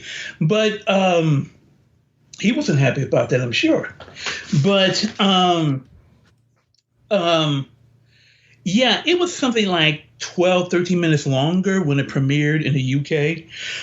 But this is the only version that really exists, there's a fault. The whole romance between Nolan and Vanessa Redgrave doesn't seem to go anywhere. Yeah, that's kind of my main issue for, before we get into battle with everything. I was like, it's almost like when we talked about Eagle Has Landed and the romance between Sutherland and Jenny Agutter. I'm like, I really don't care as much about this. Let's just get to the action, more or less. I have to believe there was more there. They cut it out. Yeah, that's what it felt like. Yeah. Everything else about it really worked. There's great telephoto lens and forced perspective and just this incredible rapid editing at times during the battle sequences that... it's confusion. It's total confusion, which is supposed... It's total confusion. And at the end, when they come back and they're decimated, Mm-hmm. And the final image is that of, looks like... half a horse? Oh, yeah. And it goes to like the animation, then the closing credits. Wow. Right. That's a brutal final shot. Everything has been destroyed. Everything has been, is dust. It's has been a joke. And what's left, of course, people start pointing the finger of everybody else, as we say. Yeah. It may be a bit heavy-handed when they're, trying to blame, but that's the point. Is that I'm not responsible for this, you told me to go down that alley. Yep. That made me laugh because I'm like that. I have no doubt that happens in any war. So. And like I said, to this day, there's still no real consensus on what happened. Why did he go down that alley? It seemed like it was a misinterpretation of orders. That's what it was. It was a misinterpretation. Yeah. And it is true that Nolan didn't give the written orders to Raglan. He told him, go down this alley and a valley. And he said that. I mean, the testimony is there. He said, the guns are there, my lord. Attack now. the guns are there, And so, okay, all right. Yeah, and then we see what happens to him, and I'm like, oh. Right. So when you have that bird's eye view of the troops that, and slowly they're turning the wrong way. And everybody's like, what are they doing? What? Big mistake. Well, I'm looking forward to that and definitely checking out more Richardson films, like you said here. I mean, I certainly won't forget the sound of Nolan's dying scream in this film. The three I would recommend: The Entertainer, The Loves One, and The Border with Jack Nicholson. Yeah, I should definitely see that because I've heard a couple podcasts mention that as being underrated, and I'm like, oh, I remember the video art. Of course, it's just a picture of him with those glasses on. Yeah, no, this was great. Thanks, Sergio. I really appreciate you recommending this film. The Border is don't run with a shotgun. That's all I'll say. Excellent. Well, thanks. Don't try to sneak up and run and sneak up behind somebody with a shotgun. It's not going to go well. I wouldn't think so, especially when you're Jack Nicholson. Right. All right. Well, thanks again, Sergio. I really appreciate you coming on and talking about this very, very cool, interesting film that I'm glad that I've seen, and I hope other people will too. So thanks again. Oh, great. Thank you. I really love doing it.